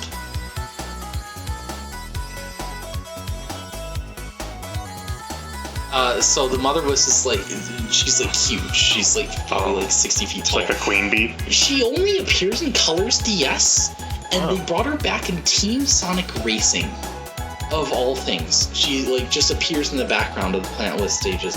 Yeah, she's not in the Wii version. She's not in the story at all. But Colors DS has a final boss where she gets turned into a giant Mega Wisp, and you fight her as Super Sonic. Okay. I'm not talking about that. I'm just talking like the regular version. No, she looks like the fucking king jellyfish with like eyelashes. She's cute. But it would be very painful. D tier, Shara. I'm not feeling it. That's the genie. The genie girl. C tier, Sir Percival Blaze, but I have to explain what a smartphone is. No thanks. I didn't know the Lady of the Lake's name is Nimue? Nimu? I don't remember that. Something like that. Not Amy. So Amy, but I have to explain what a smartphone is. Wave. I wasn't sure about the beak. But you know what? Whoa. Where did you place her? Wave is in the middle of C. Ooh. Higher than I thought. I would. But one, she has across multiple different actor portrayals. She has the only voice in the Babylon Rogues that doesn't make my ears bleed. In fact, all three of her voice actresses, very nice performances. You don't like the way they portray Jet? Is that Jason Griffith's voice? Probably. Man, It's. I don't know what they were going for with like Jet. worse than Werehog. And Storm's just kind of a. It's Dan Green doing an even dumber voice than he's doing for Knuckles. You can just be Yugi. Don't touch Sonic, man. But Wave is like, she's kind of a G. Like, she cares about the got a people pretty around good her. board. She's like a techno whiz, like Tails is. That's pretty cool. She's smart. And you know what? Like, I'm experimental, so I don't mind cloacas. Above her is Tikal, but I have to explain what a smartphone is. And then Trip, who's just a little bundle of joy. She's a shy, sweet little girl. And she's also a fucking dragon. Her character arc in Superstars, you know about this? No. So, Eggman and Fang team up for concocting this scheme to reawaken ancient monster number 92 on the North Star Islands. And Trip's there, and she's like, I think she's like the last of her race of like dragon people. Okay. And they like basically like force her to work with them and like show her, she's gonna show them around the ruins and stuff so that they can enact their scheme. And Fang is making fun of Trip. Like, they're both klutzes, but like Fang's just an asshole, right? And you see Trip scared to fight Sonic and Company once, and Fang like berates her. Later on, Amy's like exclusive level, she like carries Trip like Sonic and Elise, and like she's like saving her. And Trip's like really thankful. And then a couple levels later, you get like the mid boss of the game, Fang, in like a giant mech. And once you deal with that, Trip shows up. Fang yells at her, and because Amy and the power of the friendship, Trip decides, I'm done putting up with you. takes the Chaos Emeralds. They're all just there whether you have them all or not. They just appear for cause I don't know either. But she goes super and just it's fucking obliterates Fang. And he gets BTFO'd until the final boss of the next playthrough. In the main story, he never appears again. What, he just gets eviscerated? Yeah, she just like breathes fire and gets... and Fang is then the final boss of Trip's story mode. But Trip wins, and Trip's nice. And her super forms the dragon is cute. She looks like Toothless, but she's gold. B tier. REM, I hate that you called me out earlier. I don't like you. Thanks.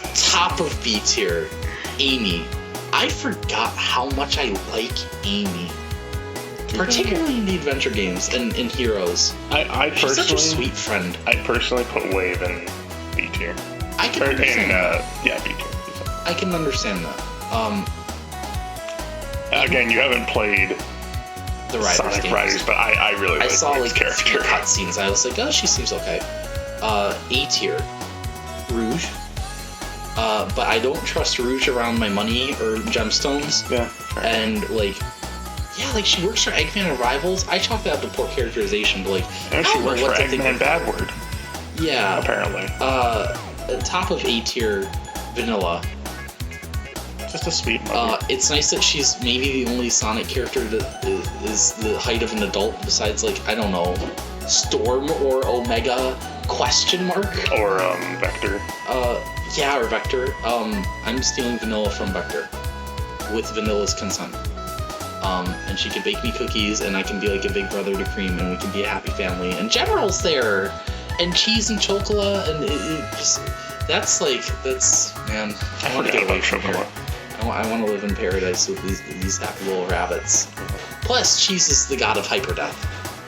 That's true. And Cream is her mistress of punishment. So, you know, having the most powerful being in the universe by The your goddess side of gilded gore.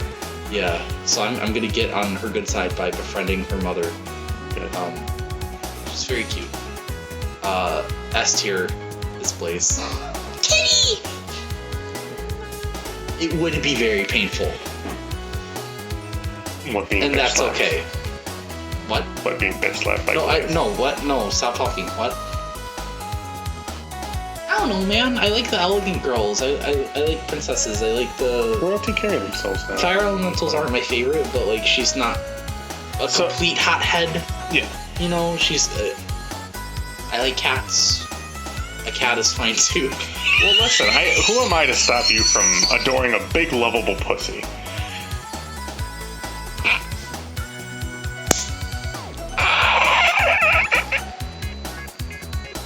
It was so bad. The only thing I have to say is you put 06 in A tier. Good night, everyone. No. What see. about Sonia? Jaleel White voices a girl? We'll see you in 5 years for the next cringe Kino slop.